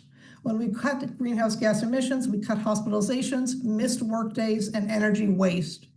Businesses need clear, consistent rules. Families and clinicians alike need clean air. This is a universal human need. Another common ground element here involves health security. Whether you lead a hospital, a farm, a small business, or a city, you and the people you care for need breathable air and manageable heat. You need ambulances and ERs that aren't overwhelmed on smoke-filled days. You need children who can play outside and learn inside. So I urge you, do not weaken or delay the endangerment finding or EPA's authority to address greenhouse gases. Keep health for all at the center. Support practical measures that states, tribes, and cities are already advancing: cleaner power and transport, cooling access, wildfire smoke protection, and resilient clinics and health systems. I'll close with what guides my work. We all share the same first and last act: one breath in, one breath out. The child born tonight will draw her first breath from the laws we choose today. Let that breath be clean, cool, and free. Thank you. Thank you for your comment. Our next commenter is Jennifer Richmond-Bryant. Thank you. My name is Dr. Jennifer Richmond-Bryant. I'm an associate professor of forestry and environmental resources at North Carolina State University. The views that I'm expressing today are my own and do not necessarily reflect the viewpoint of the university. The proposed regulation includes repeal of the 2009 endangerment finding, which was a determination of whether greenhouse gases endangered public health and welfare made following the Massachusetts v. EPA Supreme Court decision. EPA rationalized in the proposed repeal of the endangerment finding, quote, in West Virginia v. EPA, the U.S. Supreme Court struck down these efforts in large part, ruling that Clean Air Act Section 111 does not authorize the EPA to regulate fossil fuel-fired power plants by capping greenhouse gas emissions at a level that forces a nationwide transition away from the use of coal to generate electricity, end quote. This proposed regulation misinterprets West Virginia v. EPA, which states about the issue of targets, quote, a source may achieve that emissions cap any way it chooses. The key is that its pollution be no more than the amount achievable through the application of the best system of emissions reduction, end quote. As a major questions case, Section 111D did not confer the authority of the EPA to regulate the energy sector of the economy by converting from coal to renewables. That's true. But this decision confirms that capping greenhouse gas emissions is within the EPA's authority in other sections of the act. The EPA just cannot mandate how states meet such limits. And regardless, this is not a logical rationale for a science-based rule. The Intergovernmental Panel on Climate Change, composed of the most rigorous climate scientists around the world, have repeatedly reaffirmed that greenhouse gases unequivocally cause climate warming. This statement was made by the IPCC with high confidence. In conclusion, the scientific evidence strongly supports the endangerment finding that the 6 greenhouse gases cause climate forcing. West Virginia v. EPA did not dispute that finding. The EPA's proposed rescission of the endangerment finding contradicts both the science and the Clean Air Act. Thank you. Thank you for your comment. Our next commenter is Matthew Mihalik.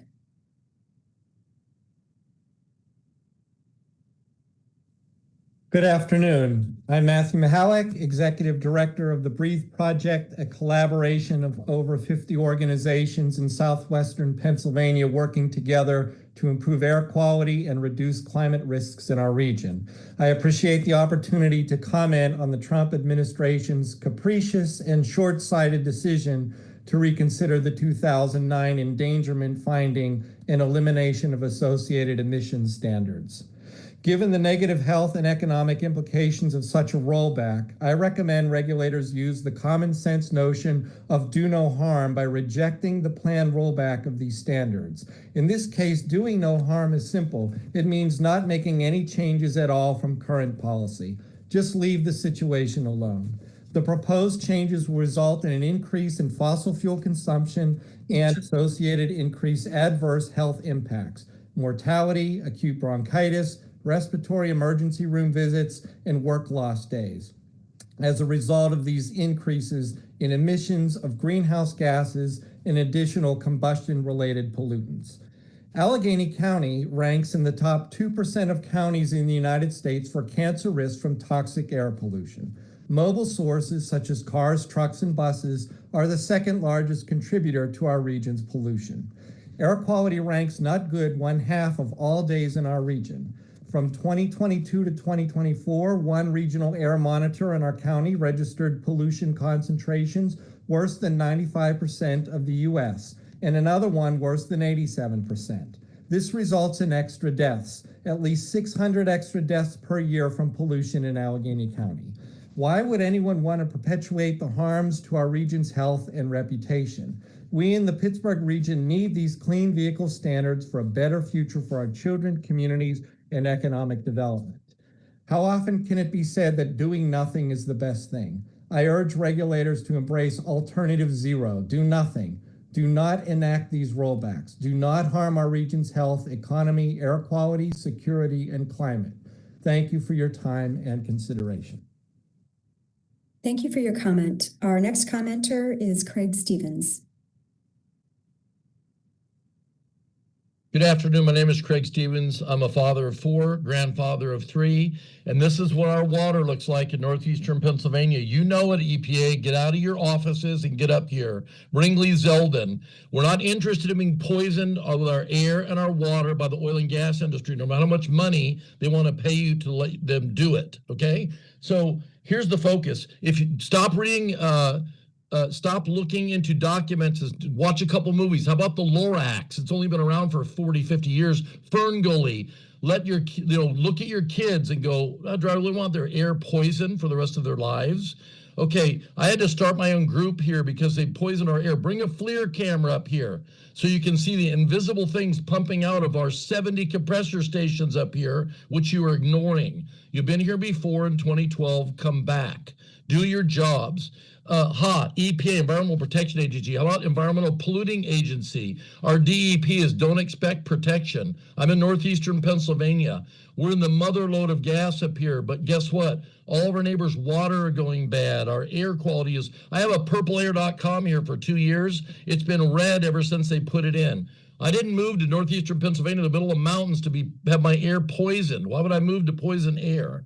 Grew up in the 70s in Southern California. Richard Nixon started your agencies, a Republican. They cleaned the air up so well that I wasn't having red days when I was on the swim team, right, in high school. We can do this. Clean it up.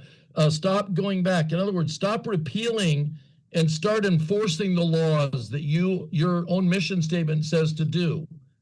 Do your jobs. Get out of the office and come and see it. Do like HHS Secretary Kennedy's doing. Go into the country and see the people, see what's going on. We appreciate his work. You guys, I've invited Lee Zeldin up here for since he swore in. He will not come. He cannot be seen here. One train crash in East Palestine gets 2 presidents and 2 EPA secretaries. We got a train wreck going on up here. Get up here, folks. You've been invited. Show up and do your jobs because we won't be ignored and we're going to get louder. Stop letting the oil and gas industry pollute the air and the water all over the United States. That's not what they're supposed to be doing. Energy is one thing, but we need clean air and water. I'm not an anti-drilling. I'm pro-clean air and water. So fix it, EPA. Thank you for your comment. Our next commenter is Nancy Boxer.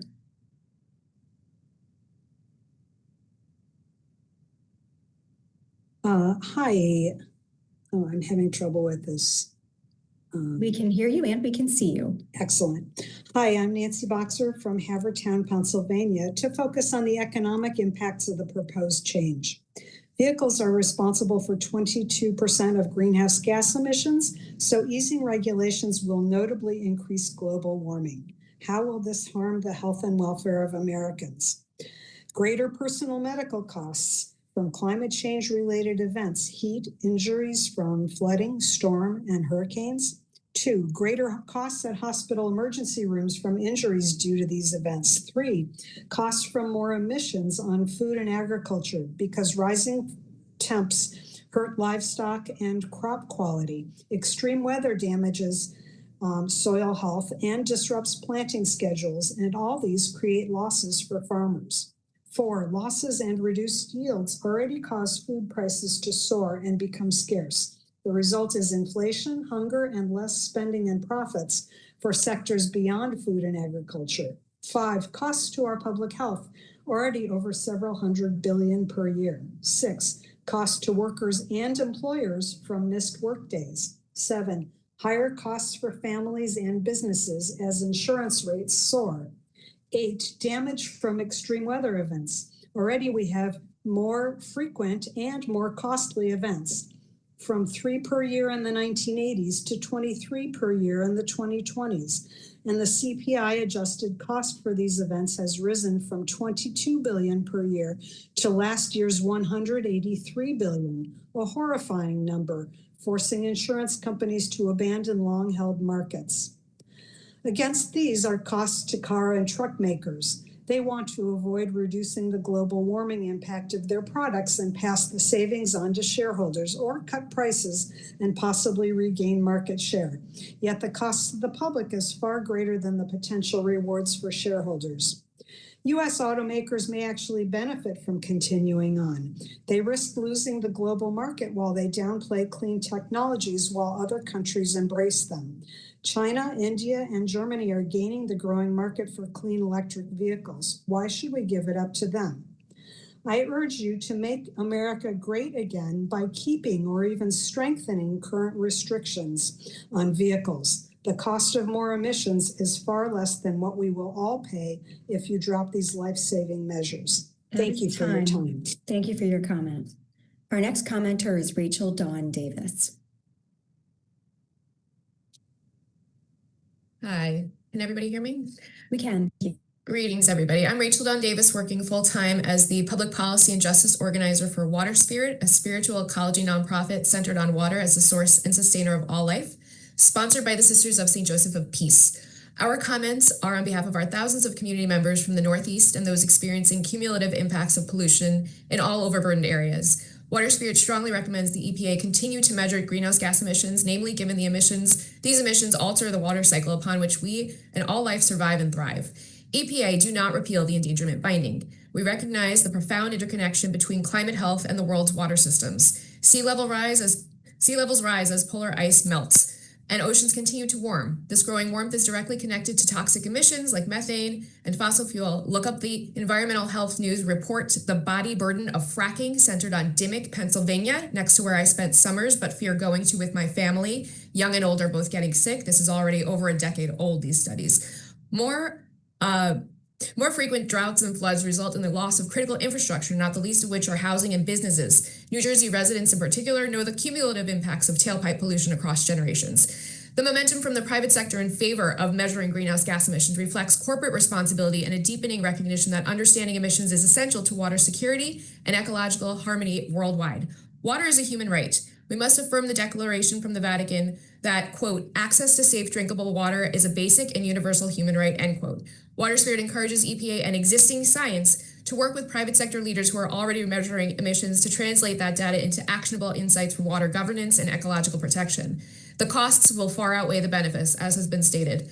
Pope Francis in Laudato Si reminds us that, quote, climate change is a global problem with grave implications, one of the principal challenges facing humanity in our day, end quote. He urges that, quote, the climate is a common good belonging to all and meant for all. Quote, everything is connected, end quote. Measuring and reducing emissions helps protect the integrity of freshwater systems globally, and we have an ongoing responsibility to continue in this fashion. Per the Lancet Planetary Health Study, young people are fearing the loss of their perceived future. May the EPA demonstrate leadership and forge a path where young people are confident decision makers, prepare for future generations, and all of their concerns at the forefront. We're glad to provide comments in writing as well. Thank you for the opportunity. We can all agree we wish to provide a viable future for young people and ideally those to come. Thank you for your comment. As we get ready to move into our next panel, which is panel number 14, just want to remind folks of a couple of things. The first is to please remember to speak slowly and clearly for our court reporter so that we can accurately transcribe today's hearing.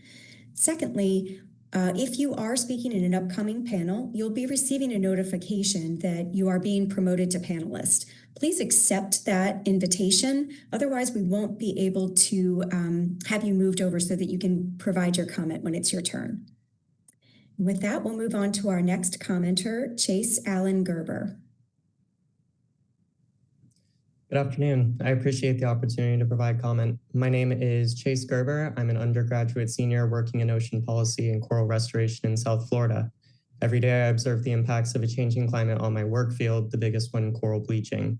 Coral are animals that use a plant symbiote for 95% of their energy, and when they become stressed, most commonly from increased temps, they reject the symbiote and bleach, losing that energy source and effectively killing them. Rising ocean temps and ocean acidification are not abstract threats. They are bleaching coral and in turn collapsing ecosystems and endangering the fisheries and coastal protection that millions rely on. This is exactly what the 2009 Endangerment Finding recognized, that greenhouse gas pollution threatens public health and welfare. To revoke that finding now would be to turn away from clear science and lived realities in places like South Florida. It would send a signal that we are willing to ignore the evidence even as our coasts erode and our communities face increasing risks.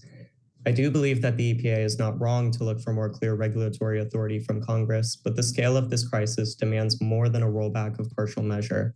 Giving the agency the power it needs to fully protect Americans would be a forward step, but repealing the endangerment finding is not that step. It would only delay action, create confusion, and harm communities already paying the price. Once ecosystems cross thresholds, recovery is difficult and costly. The recorded increases in temperatures and bleaching events are only worsening, and bleaching itself has increased in frequency by 4 times since 2000. In a status survey I conducted last week, I observed that more than half of a site that was healthy a week prior was now experiencing bleaching alongside a water temperature 4 degrees above the highest average area temperature and ultimately what coral can withstand. These increased temperatures are objectively being caused by greenhouse gas, and without proper regulation over the cause, these high points will only become more and more common. This impact doesn't just affect coral, it affects us. Coral reduce the strength of storms, which over the past decade have increased greatly in frequency and strength in South Florida. They aid economically through the fishing industry and tourism, and ultimately they are one of the greatest indicators of ocean health. The current state they are in reflects the urgency and accuracy of the original finding and its predicted impacts of greenhouse gas emissions. I urge this committee to maintain the finding, to recognize the evidence it's built upon, and to focus on equipping the Environmental Protection Agency with the full authority necessary to protect both the environment and the public. Thank you. Thank you for your comment. Just another reminder, folks, if you're in an upcoming panel, you'll be receiving a notice. It will say that you are being promoted to panelist. Please accept that notification, which will allow you to be able to speak when it's your upcoming turn. The next speaker is Roger Luckman.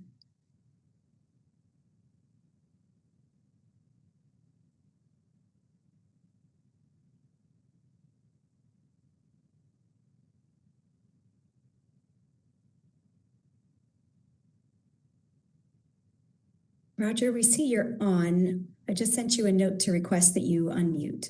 Okay. Oh, sorry about that. Hello, I'm Dr. Roger Luckman, Professor Emeritus of Family Medicine and Community Health at the University of Massachusetts Medical School and co-chair of the Policy Committee of Elders Climate Action. My primary concern today is that the proposal to repeal the endangerment finding includes inaccurate statements about the health impacts of extreme temperature that are used to support an erroneous critique of the endangerment finding.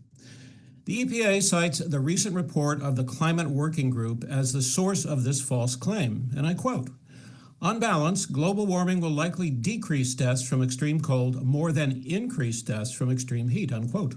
Yet, another report on EPA's own website, based on a more thorough and balanced review of the literature and a more expert assessment of the evidence, comes to this opposite conclusion, I quote, "Winter warming is expected to reduce the number of direct cold-related deaths, but the decrease is projected to be smaller than increases in heat-related deaths in most regions."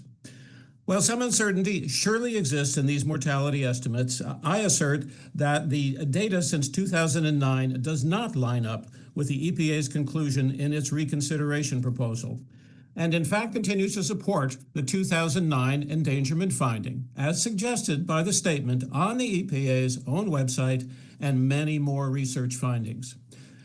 Why is this? Perhaps it's because the Climate Working Group does not include a scientist with the requisite medical and epidemiologic expertise to assess the extensive and complex literature on the health impacts of extreme temperatures. The working group report includes an inaccurate statement, and I quote, "Mortality during heat extremes is typically caused by heat stroke and heat exhaustion, while mortality during cold extremes typically stems from hypothermia and heart strain." Anyone with just basic knowledge on this issue is aware that the evidence clearly shows that heat stroke and exhaustion and hypothermia while direct causes of mortality, make up only a small fraction of the causes of death attributable to extreme temperatures. I respectfully request that the EPA convene a committee of qualified scientists with expertise in heat and cold-related illness and mortality to prepare a more accurate and balanced report to inform its understanding of data on this issue that has emerged since 2009. Thank you. Thank you for your comment. Our next commenter is Ife Kilimanjaro. Thank you for the opportunity to testify this afternoon. My name is Dr. Ife Kilimanjaro, and I serve as Executive Director of the U.S. Climate Action Network, a network of over 170 organizations dedicated to addressing the climate crisis. I'm here today to stand alongside many who have provided and will provide testimony during this hearing who oppose EPA's efforts to rescind the endangerment finding. Because many have already presented compelling data, arguments, and stories contending that this rescission poses a grave threat to the integrity of climate science, the well-being of millions of people, and the health of the environment, I'd like to hone in on the importance of regulation. In any advanced society, government regulations are the essential guardrails that protect us all from unchecked corporate interests. These rules are the only way to ensure the health and well-being of people and the ecosystems of which we are a part. Without this protection, the market's pursuit of profit would ignore hidden costs of its operations. Businesses primarily account for direct expenses like labor and materials, but without regulations, they have no financial incentive to pay for the pollution they cause or the health problems it creates for communities. These unpriced harms mean the true cost of production, borne by society and the environment, is not reflected in market prices, which leads to a broad range of negative environmental, health, social, and economic impacts.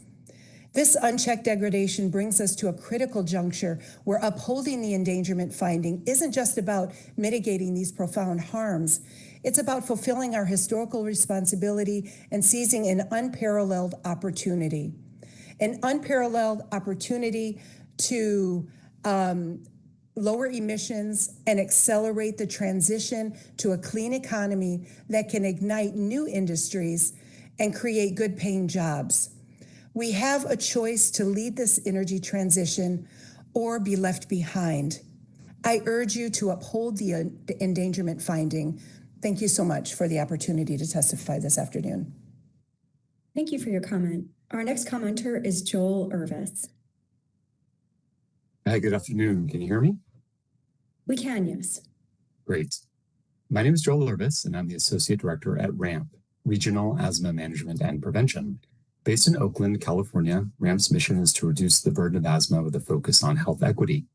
Like so many others providing testimony today, I'm here to ask the EPA to reject the repeal of the endangerment finding and maintain greenhouse gas standards for cars and trucks. There's an overwhelming scientific consensus on the connections between greenhouse gas emissions and climate change. This does not mean we're not continually deepening our understanding, but to repeal the endangerment finding is to close our eyes to the reality of climate change that is impacting communities across the country. With climate change comes worse air quality from wildfire smoke and increased ozone levels. When it comes to asthma, we know that particulate matter from smoke, in addition to ozone generated by the combination of heat and pollutants, are both asthma triggers. Reversing the endangerment finding will make our air more difficult to breathe. Those difficulties will also be compounded by repealing greenhouse gas standards for cars and trucks. The transportation sector is a major contributor of greenhouse gases, and the standards in place also help limit other transportation emissions, such as fine particulate pollution and nitrogen oxides. If the EPA repeals these greenhouse gas standards, the EPA will then reduce the immediate health benefits that are gained when less polluting vehicles are on the roads. All these concerns are not abstract. In California, 1 in 7 people has been diagnosed with asthma, and according to the California Department of Public Health, asthma results in 165,000 emergency department visits and 18,000 hospitalizations per year. If the EPA proceeds with its current plans, these numbers will very likely get worse. Not that long ago, EPA Administrator Zeldin declared that, quote, every American should have access to clean air, land, and water, end quote. With that goal in mind, the EPA should reject the repeal of the endangerment finding and maintain greenhouse gas standards for cars and trucks. Thank you for your time. Thank you for your comment. Our next commenter is Dr. John Fleming. Hello, I'm John Fleming, a senior scientist at the Center for Biological Diversity in its Climate Law Institute. Since the 2009 endangerment finding that GHG emissions from new motor vehicles and engines contribute to air pollution, which endangers public health and welfare, only more scientific evidence is mounted, reinforcing and confirming the finding, contrary to the assertions of the presently proposed rule. Greenhouse gas emissions are indeed air pollutants that do, in fact, endanger public health and welfare. The links between increased greenhouse gas emissions and global climate change are clear, as are the real-world harms climate change is wreaking on public health and welfare today. As extensively discussed in IPCC assessment reports, U.S. national climate assessments, and tens of thousands of peer-reviewed scientific studies, we are seeing soaring air and ocean temperatures, more frequent and intense heat waves, floods, and droughts, more destructive hurricanes and wildfires, coastal flooding from sea level rise and increasing storm surge, and declining food and water security. We have seen evidence of accelerating climate change far too recently, as we recall the horrific fires that devastated Los Angeles this past January, or the historic flooding that befell Central Texas just this past July. We know what is necessary to minimize climate change harms. Minimizing greenhouse gas emissions across all sectors and transitioning away from their predominant source, fossil fuels. The 2009 Endangerment Finding correctly identified motor vehicles as a significant source of emissions that should be regulated. In the United States, transportation is the largest portion of total U.S. GHG emissions, accounting for roughly 28%. And of this amount, 57% is due to light-duty vehicles. The U.S. has been making progress on addressing this outside source of the nation's emissions by enforcing vehicle emission standards and using existing technologies such as electric vehicles and other measures to improve fuel efficiency.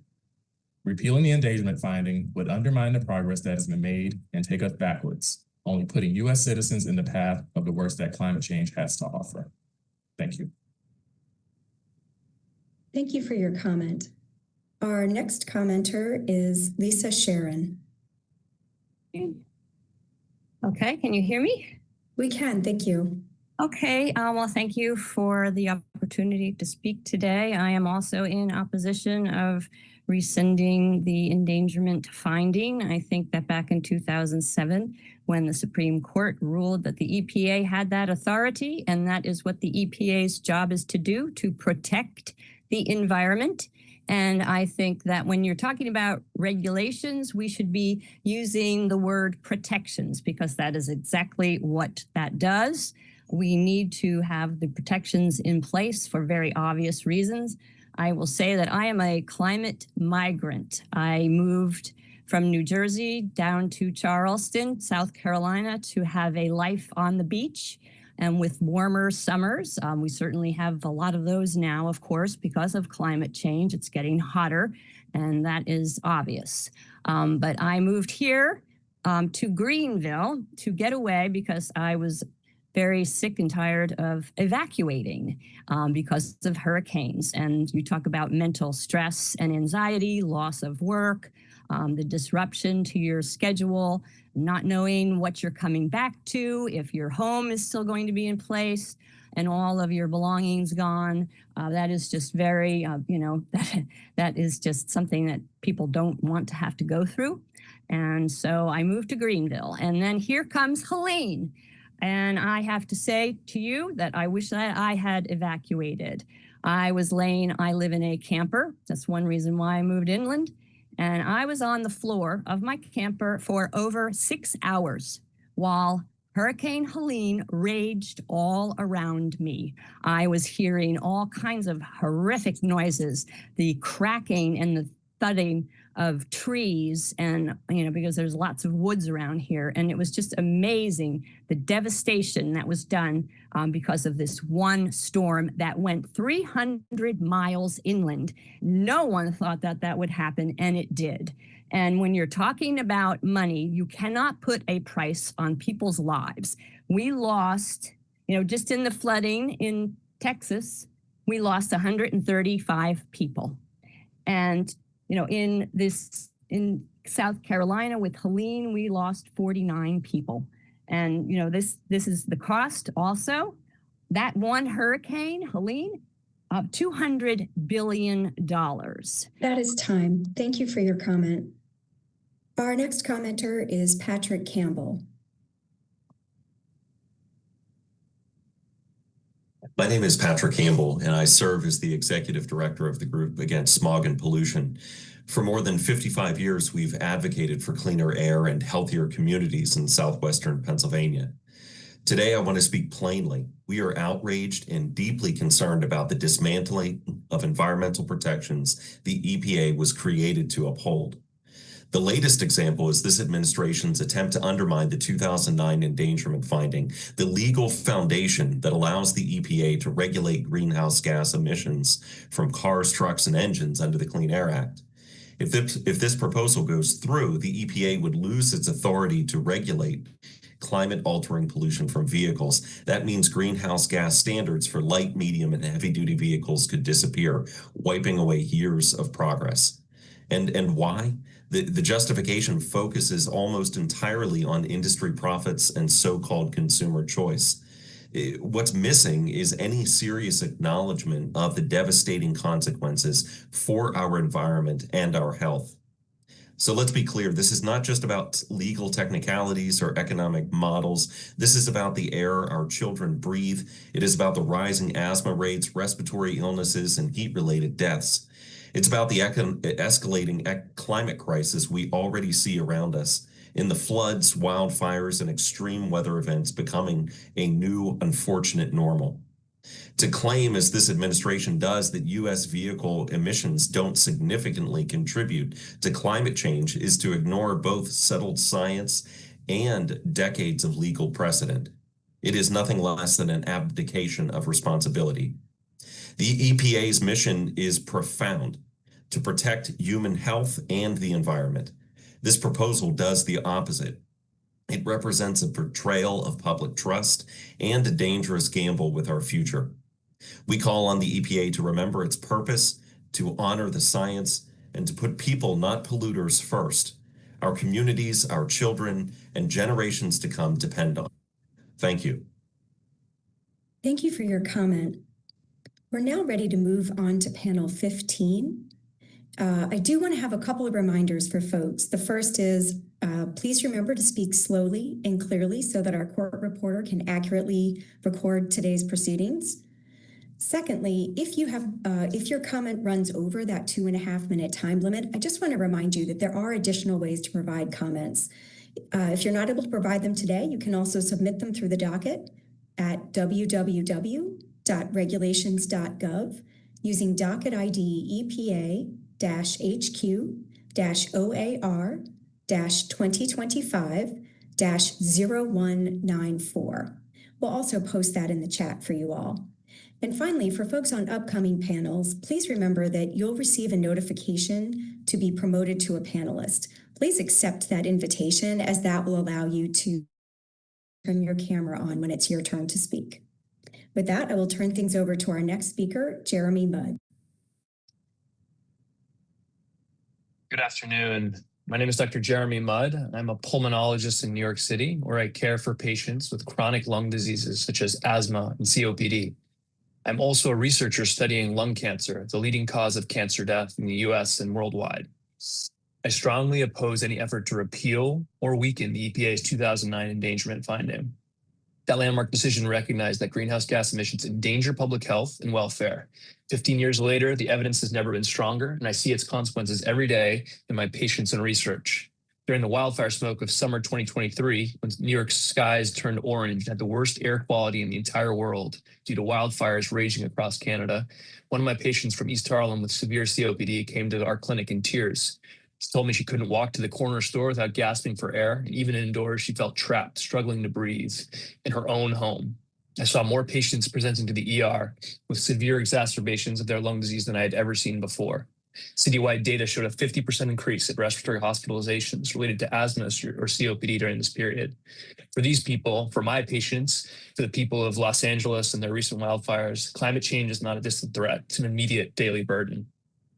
As a lung cancer researcher, I'm also deeply concerned about the long-term effects of air pollution. Decades of studies confirm that fine particulate matter, PM2.5, in polluted air not only worsen and incite chronic lung disease, but also increase the risk of developing lung cancer. Weakening this regulatory framework at a time when the science points so clearly in the opposite direction would put millions more Americans at risk of lung disease, cancer, and subsequent death. The endangerment finding remains the scientific and legal foundation for protecting the public from greenhouse gas pollution. Rolling it back would ignore the evidence, the lived experiences of people who struggle to breathe on days when the air itself has become poisonous. In closing, I would hope that the EPA would uphold and even strengthen the endangerment finding. Protecting Americans from the dangers of climate change right now is a scientific necessity, a legal duty, and a moral responsibility. The EPA should not abandon this duty to the American people during our time of greatest need. I recently had a newborn, and I would like our planet to be livable for him in the years to come. Thank you. Thank you for your comment. Our next commenter is Robert Lindmeyer. Thank you for the opportunity to testify. My name is Bob Lindmeyer, recently retired as Chief Meteorologist at WKOW-TV in Madison, Wisconsin. I'm here today to express my strong opposition to the EPA's proposed rollback of the endangerment finding. The endangerment finding concludes that climate change endangers public health and welfare for current and future generations. Here in Wisconsin, we are already experiencing the devastating impacts of climate change, including a noticeable increase in extreme weather events. Climate change and its impacts are here now. It's impossible to deny. EPA's proposed rollback is incredibly dangerous and harmful. I urge you to retract this proposed rollback and keep the endangerment finding because of its critical role in addressing climate change and protecting the health and well-being of people, not only here in Wisconsin, but across the nation and the world. During my 45-year career as a broadcast meteorologist, my main job was to provide short-term forecasts to my viewers, but I also paid close attention to the peer-reviewed research of climate scientists. Over the years, I became increasingly concerned about their findings. My concern motivated me to give over 200 climate change talks to the public. I emphasize in my talks that climate change is impacting us locally. For example, the near record rainfall in Milwaukee earlier this month ranks among the most damaging and costly in Wisconsin history, part of a trend of devastating floods likely to continue, according to a recent report of the Wisconsin Policy Forum. The report from this nonpartisan research organization said Wisconsin has experienced a dramatic increase in damage caused by flooding over the past 45 years and warned continued climate change would increase the likelihood of extreme rain. I could give many more examples about the adverse effects of climate change in my area, but time constraints will have to keep it to this one. This increase in extreme weather events is why I'm deeply concerned about the EPA's proposed rollback. EPA must retract this proposal and maintain the endangerment finding to protect our climate, communities, and current and future generations. I have 3 grandchildren. I'm here today for them. Thank you for the opportunity to testify today. Thank you for your comment. Our next commenter is Michael Ruby. Hello? We can hear you, thank you. Hello, I'm Dr. Michael Ruby from Seattle, Washington. I am the president of Envirometrics, Inc., an air pollution control engineering consulting firm. In 2021, Washington State adopted the Climate Commitment Act, designed to cap and incrementally reduce emissions from major sources in Washington. It was subsequently confirmed by an almost 2/3 affirmative vote of the people. EPA's endangerment finding must be based on sound science. Recent studies have shown quite direct links between carbon emissions, climate change, and public health. I am recommending some recent peer-reviewed papers and will provide more and citations in my written testimony. The journal Nature will publish this year temperature-related hospitalization burden under climate change. The authors unequivocally speak climate change has significantly increased adverse effects on human health and economic growth. In a systematic review and meta-analysis of heat exposure impacts on maternal, fetal, and neonatal health, published earlier this year in Nature Medicine, the authors say the impacts of climate change on health are increasingly evident. Record high year-on-year temperatures pose major threats to vulnerable populations, such as pregnant women and newborns. Increases in temperature and extreme weather events are pushing both natural and human systems toward critical and irreversible tipping points. The effects of chronic increases in temperature also have impacts through changes in the living range of disease vectors. For example, we are currently seeing the northward push of the Aedes aegypti mosquito, which carries the chikungunya virus. Last month, the World Health Organization warned of a potential for a serious chikungunya epidemic. So do emissions of carbon dioxide and other greenhouse gases endanger human health? Clearly it does. Does it have adverse effects on environment, endangering ecosystems? Clearly it does. Thank you. Thank you for your comment. Our next commenter is Laura Endurko. Hello, can you hear me okay? Yes, we can. Thank you. Awesome. Thank you very much for this opportunity. My name is Dr. Laura Endurko. I am a nurse with a PhD in public health and have been practicing for over 40 years with a focus on children's health. I'm also a climate and health scientist. I'm here to request EPA to withdraw the reconsideration of the endangerment finding and greenhouse gas vehicle standards, in which a repeal would result in significant reductions in public health protections. Let's be clear, climate change is killing Americans. Any repeals of the existing standards will have significant negative health and economic consequences. The link between greenhouse gases, climate change, and negative health impacts is settled scientific fact. We know, for example, that as the temperature goes up, air quality goes down. And as air quality goes down, we see an increase in cases of heart attacks, asthma attacks, and infectious diseases spreading. We also know that these air pollutants can cross the placenta into the fetus, increasing risks of brain damage, learning disabilities, ADHD, and autism, health conditions that last for a lifetime for that infant, child, and family. These health impacts lead to another negative consequence, increases in visits to hospitals and ERs, and increased healthcare costs. This is particularly concerning for the millions of children and their families who will no longer have Medicaid to cover these costs with the recent passage of the president's budget bill. While a few corporations may reap financial benefits from repealing these protections, we will all pay the price in reduced health protections. No one is immune. Americans are depending on you, the EPA, to protect their health. Thank you. Thank you for your comment. Our next commenter is Mark Chitillo.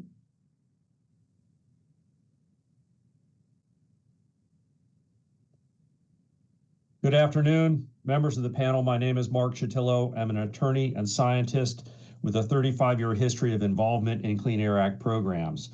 I oppose the proposed action. The Clean Air Act is a public health statute. It has historically enjoyed bipartisan support. The 1970 Act was signed by Richard Nixon, and the 1990 Act was signed by George H.W. Bush. By its terms, the Clean Air Act is intended to be a technology forcing program in order to advance new technologies and science to allow attainment plans to succeed. Attainment plans are the local plans that are developed by local governments and states to meet the health-based air quality standards. These attainment plans need all the tools to control air pollution and achieve these health-based standards, including controls on stationary sources, area sources, and mobile sources. Local governments and states rely on national authority to control mobile source emissions. Decarbonization and electric vehicles are essential for our communities to meet these health-based attainment goals. The justification of greenhouse gas emissions control is additive to the attainment-based justifications, and so EPA must keep its mobile source programs in place. The action you're proposing to take is arbitrary and capricious. It lacks scientific, technical, or legal basis and is not based on science.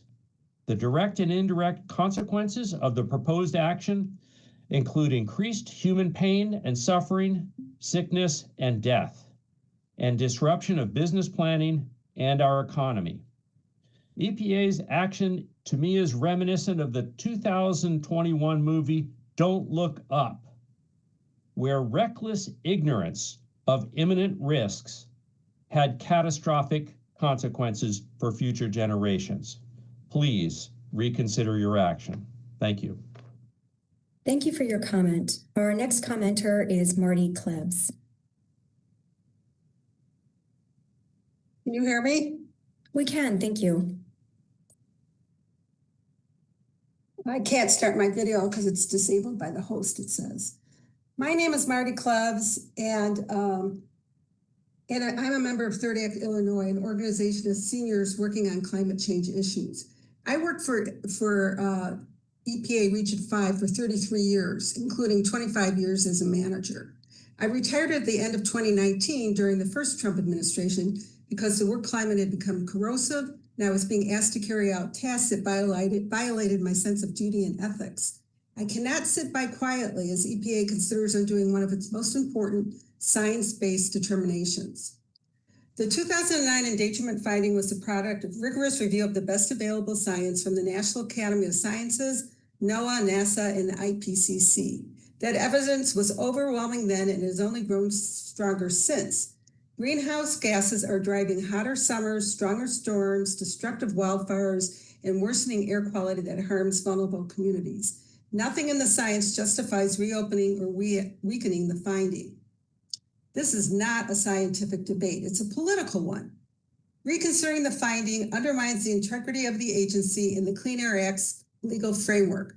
As someone who has worked inside EPA, I know public trust depends on decisions guided by science, not politics or industry pressure.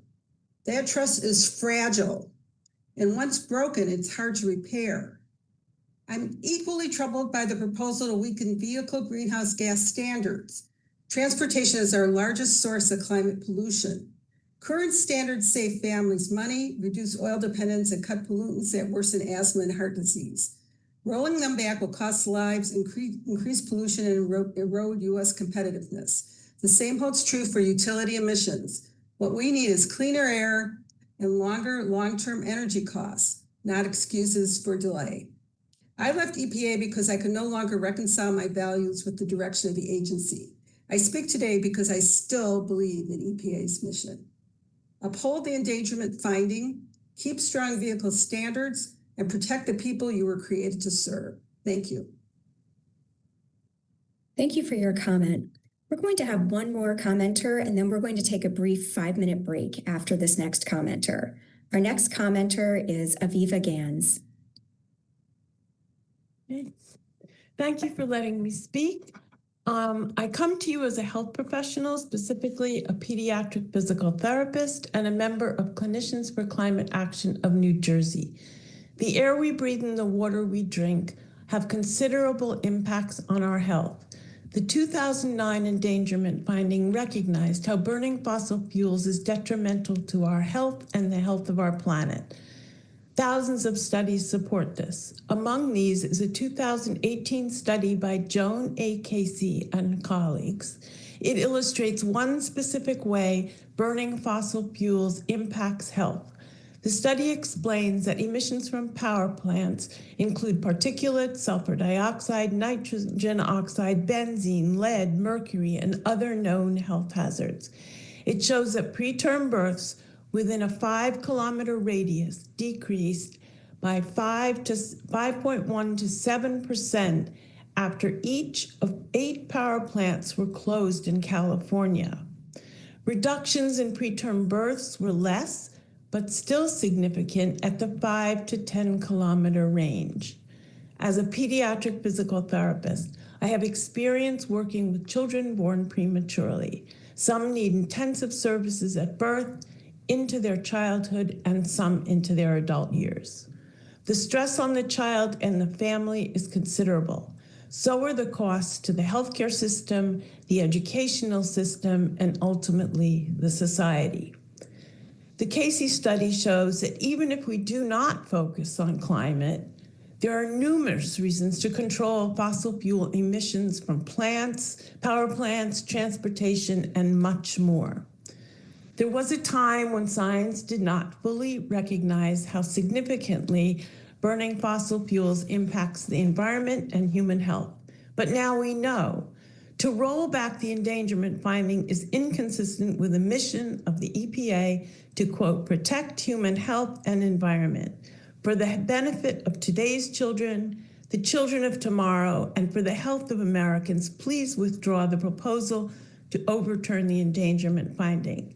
Think about the well-being of your own children, your grandchildren, and their families. Thank you very much. Thank you for your comment. Well, this time we would like to begin a brief recess. EPA, when would you like to reconvene? And we'd like to, let me actually see what time it is, 3:08. Why don't we go take a break until 3:15 Eastern time, 3:15 Eastern time. Thank you. We'll now have a short recess. The virtual meeting room will remain open, so please feel free to maintain your connections or to rejoin a few minutes early. We'll restart promptly at 3:15 p.m. Eastern. Thank you.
Thanks, everyone. I'd like to welcome you back to the US EPA's virtual public hearing for the reconsideration of the 2009 Endangerment Finding and Greenhouse Gas Vehicle Standards. We will continue calling on the panel, starting with panel number 16. Again, a couple of quick reminders. If you could please remember to speak slowly and clearly for our court reporter. And also please remember that when your turn is coming up, you will see a prompt to promote you to a panelist. Please accept that invitation. That's what will allow you to be able to speak. So with that, we'll begin with Margaret LaFar.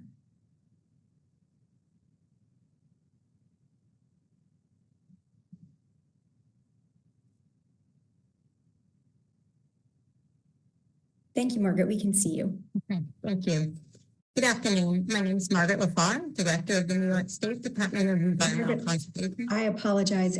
Your audio is a little garbled. Okay. How's this? Still having a tough time. All right. I did test it out first, but I will. Is this better? It isn't. You know what I would ask? Would it be possible for you to log out and to log back into the call, and we'll promote you to a panelist as soon as we see you hop back on? Sure, and I will grab a headset just in case as well. Oh, actually, Wait, hold. You sound good now. Obviously, Okay. it sounds okay now, Margaret. So please go ahead. Okay, thanks. I'm Margaret LaFar, Director of the New York State Department of Environmental Conservation's Division of Air Resources. The federal government's latest attempts to abandon environmental protections and ignore scientifically proven dangers of greenhouse gas emissions will have direct and immediate negative impacts on New Yorkers. Rollbacks of emission standards and the endangerment finding will result in increased air pollution and negative health impacts in real time for millions of adults and children, including those living in disadvantaged communities already overburdened by pollution and climate change impacts. The science is unequivocal. Increases in atmospheric greenhouse gases are driving observed trends and changes in our climate.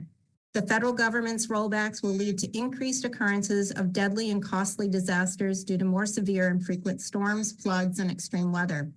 I'd like to remind EPA that there's a long and robust record of peer-reviewed research and an extensive record demonstrating that greenhouse gases, including CO2, are pollutants that endanger public health and welfare.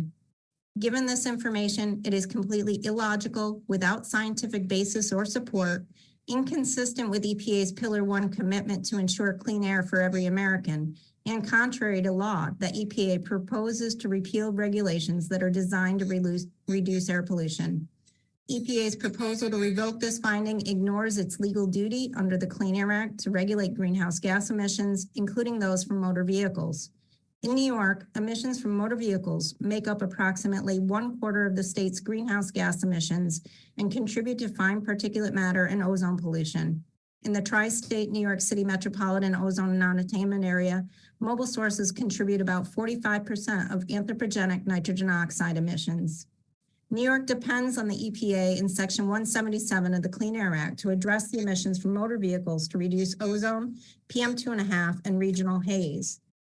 EPA's vehicle standards follow a decades-long approach to setting technology-neutral performance standards to reduce pollution. In setting these standards, EPA accounts for the cost of compliance and lead time needed to permit technology development.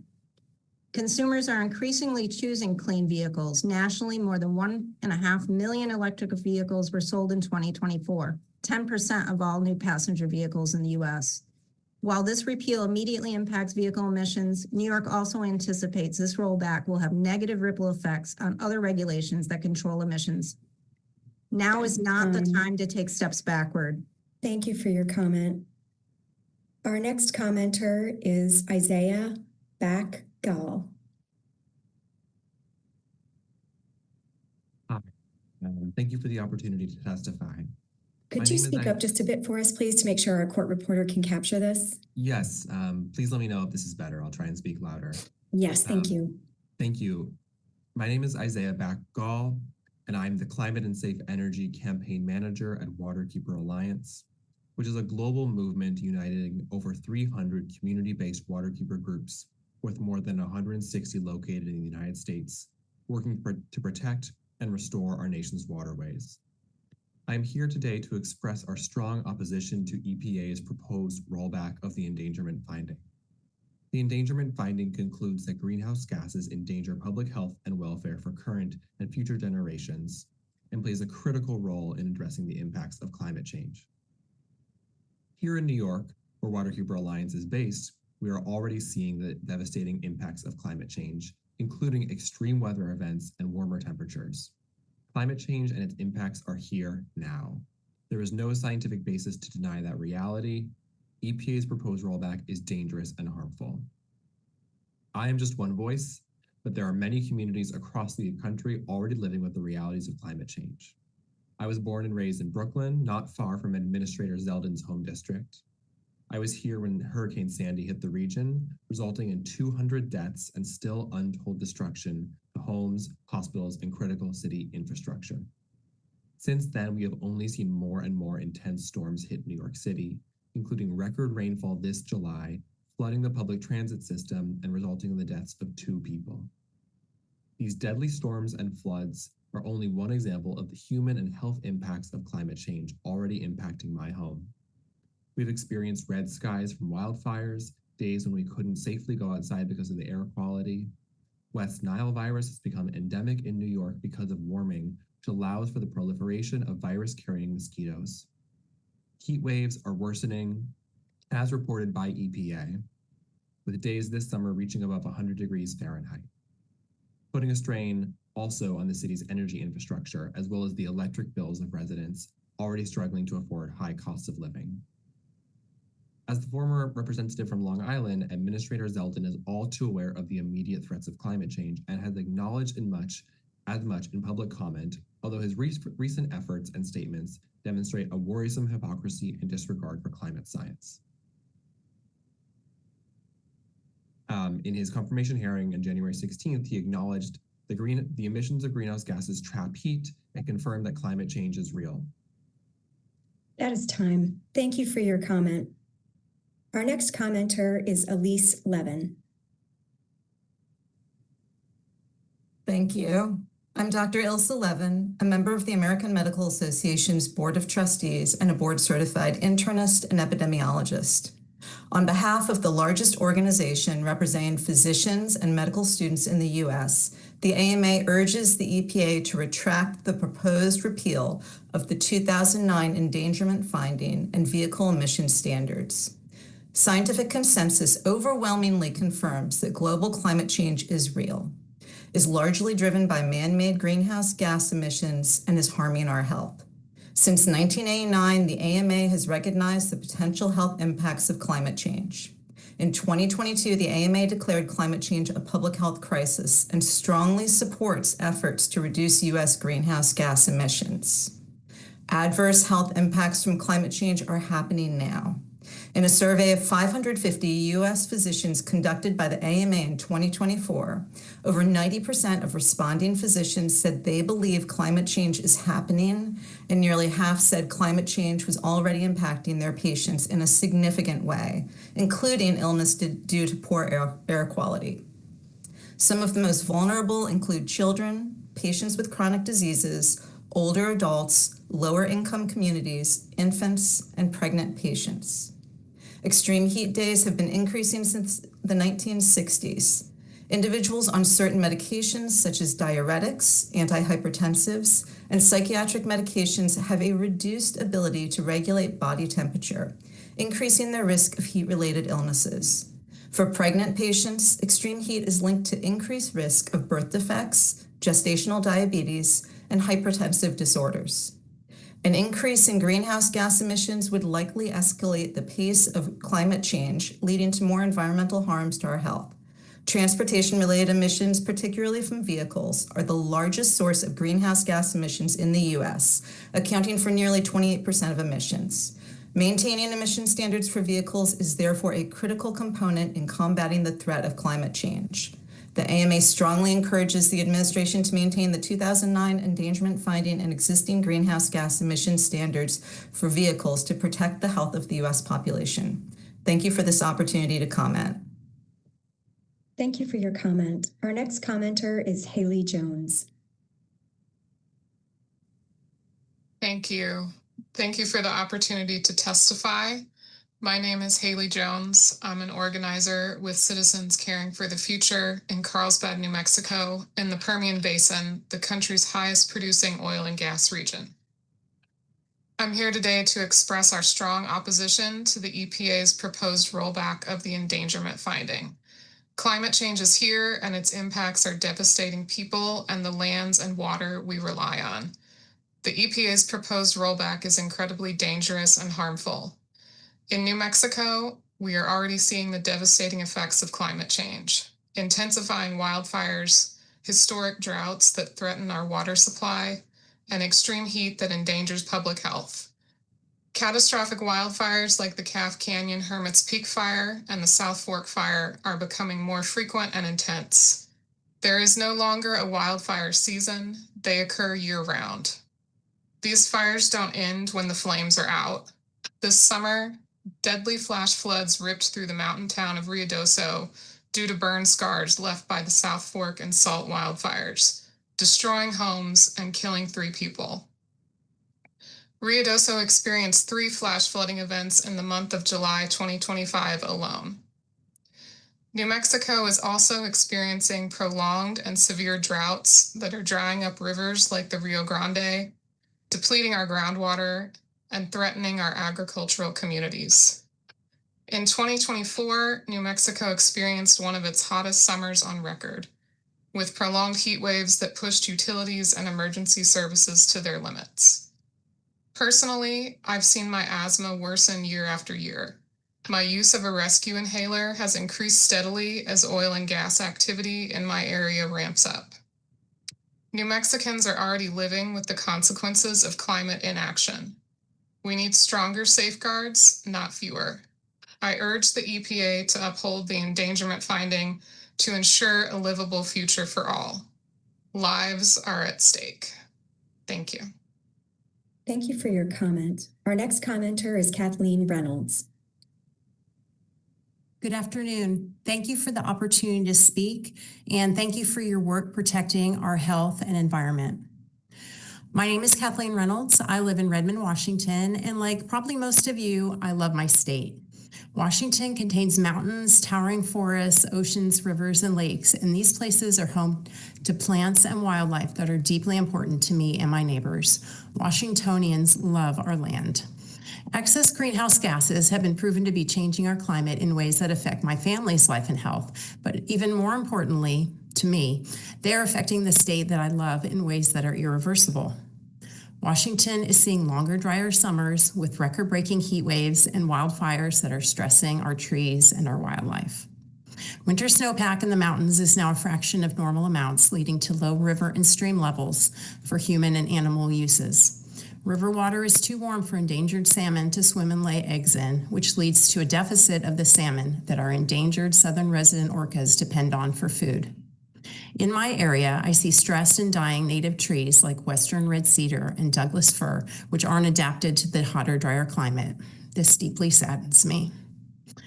Climate change is also affecting my family. Like a majority of people in the Seattle area, our home doesn't have air conditioning, and none of my children's school had air conditioning, which makes heat waves of 90 to 100 degrees debilitating to both our minds and our bodies. In the last decade, smoke from wildfires has been a summertime threat, forcing us inside with windows closed and no air conditioning. When I walk my dog on smoky days, I need to wear a mask so my chest doesn't hurt, and looking through the dark, sooty air feels like Armageddon. Researchers say that it won't be too long before we will see wildfires happening in my typically green and rainy urban area, a previously unthinkable event. Today, I'm asking you to please maintain the endangerment finding. The science is clear, and Americans want action on climate change. What will our legacy be if we go backwards on the biggest threat to humanity since the nuclear bomb? The federal government is the only entity large and powerful enough globally to facilitate a reduction in the air pollution causing climate change. Please maintain this power. Thank you. Thank you for your comment. Our next commenter is David Wildman. Good afternoon. I am David Wilderman, and I am strongly opposed to the EPA proposal to rescind the endangerment finding. and eliminate greenhouse gas standards for motor vehicles. Americans rely on the EPA to protect our communities from pollution, including climate-changing pollutants like carbon dioxide, methane, and other heat-trapping pollutants.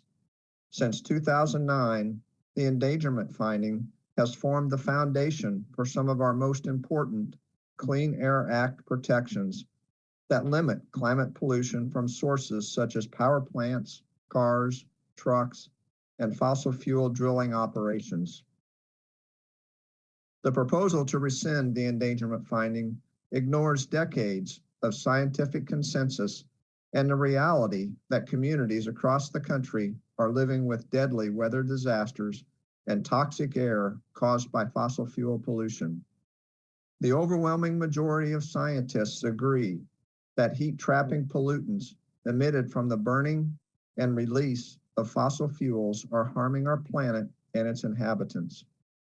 Extreme weather disasters will only get worse. Storms, heat waves, drought, wildfires, hurricanes, and flooding will become more frequent and endanger more lives. This is deeply unfair for the American families who will suffer. Any attempt to roll back the Endangerment Finding, the cornerstone of climate law, will delay climate action and risk irreversible harm to our health, the environment, and our future. I urge the EPA to maintain the Endangerment Finding for the benefit of all Americans, our children, and future generations. Thank you for the opportunity to provide input today. Thank you for your comment. Our next commenter is Julie Zamora.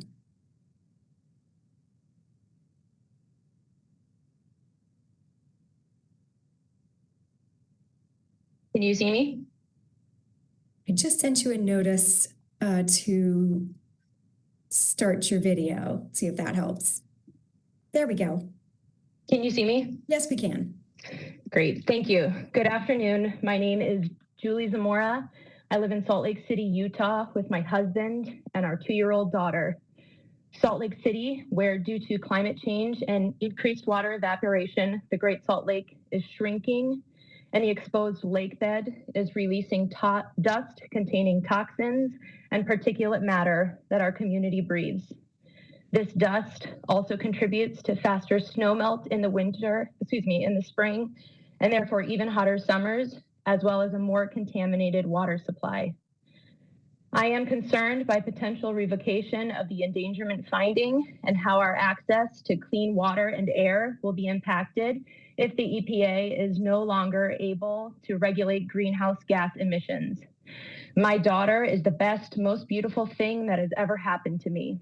Sometimes, though, I worry that I have laden her with the burden of survival in a world that is headed for climate instability. The Endangerment Finding is backed and strengthened by decades of scientific research performed by nonpartisan organizations. The EPA would fail at its mission to ensure Americans have access to clean air, land, and water if there is no longer obligation to regulate greenhouse gas emissions and our world becomes hotter. I strongly encourage the EPA to uphold the regulations that are in place and to support the ongoing efforts of climate scientists to work toward restoration of the ozone layer. Clean air and stable climate ought to be the objective of all American citizens, no matter their political party. May there still be a great outdoors in which our daughters and sons can recreate and enjoy well after this administration and for centuries to come. Thank you for the opportunity to speak today. I ask the EPA to heed the concerns presented by Americans across the country during this hearing. I see the rest of my time. Thank you for your comment. As we get ready to move into panel 17, just a quick reminder to folks in the upcoming panels, you'll receive a notification to be promoted to a panelist. I'd ask that you please accept that invitation, as that's what will allow you to be able to provide your comment for the record this afternoon. With that, our next speaker is Sydney Paschal. Howdy, my name is Sydney Pascal, and I am currently a graduate student at the University of Colorado Boulder, studying environmental policy. I have always been involved and passionate when it comes to advocacy for both the earth, its ecosystems, and its people. I am here in steadfast opposition to repealing the 2009 endangerment finding. As stated clearly on their website, the EPA's mission includes making sure Americans have access to clean air, land, and water, reducing environmental risk based on the best available scientific information, and using federal laws to protect human health and the environment. All of the science shows that greenhouse gases are absolutely terrible for us and our climate. They directly affect public health in a multitude of ways, as you've heard in hundreds of testimonies. They have extremely detrimental impacts to the land, air, and water, some of which we cannot reverse at the current state we've stretched them to. The pollution from these greenhouse gases, whose top two emitters are the fossil fuel industry and the military-industrial complex, also have disproportionately negative effects on at-risk and marginalized communities. It is no surprise that carbon emissions and their effect on climate change have made natural disasters like wildfires, floods, hurricanes, and periods of extreme heat more frequent and severe than ever. In 2024 alone, the government spent $182.7 billion on disaster relief, infrastructure repairs, and recovery. Since 2020, damages from climate and weather disasters have averaged $141 billion per year, a 47% increase from the prior decade and 4 times that cost in the 1990s. These events have caused almost $1.5 trillion of economic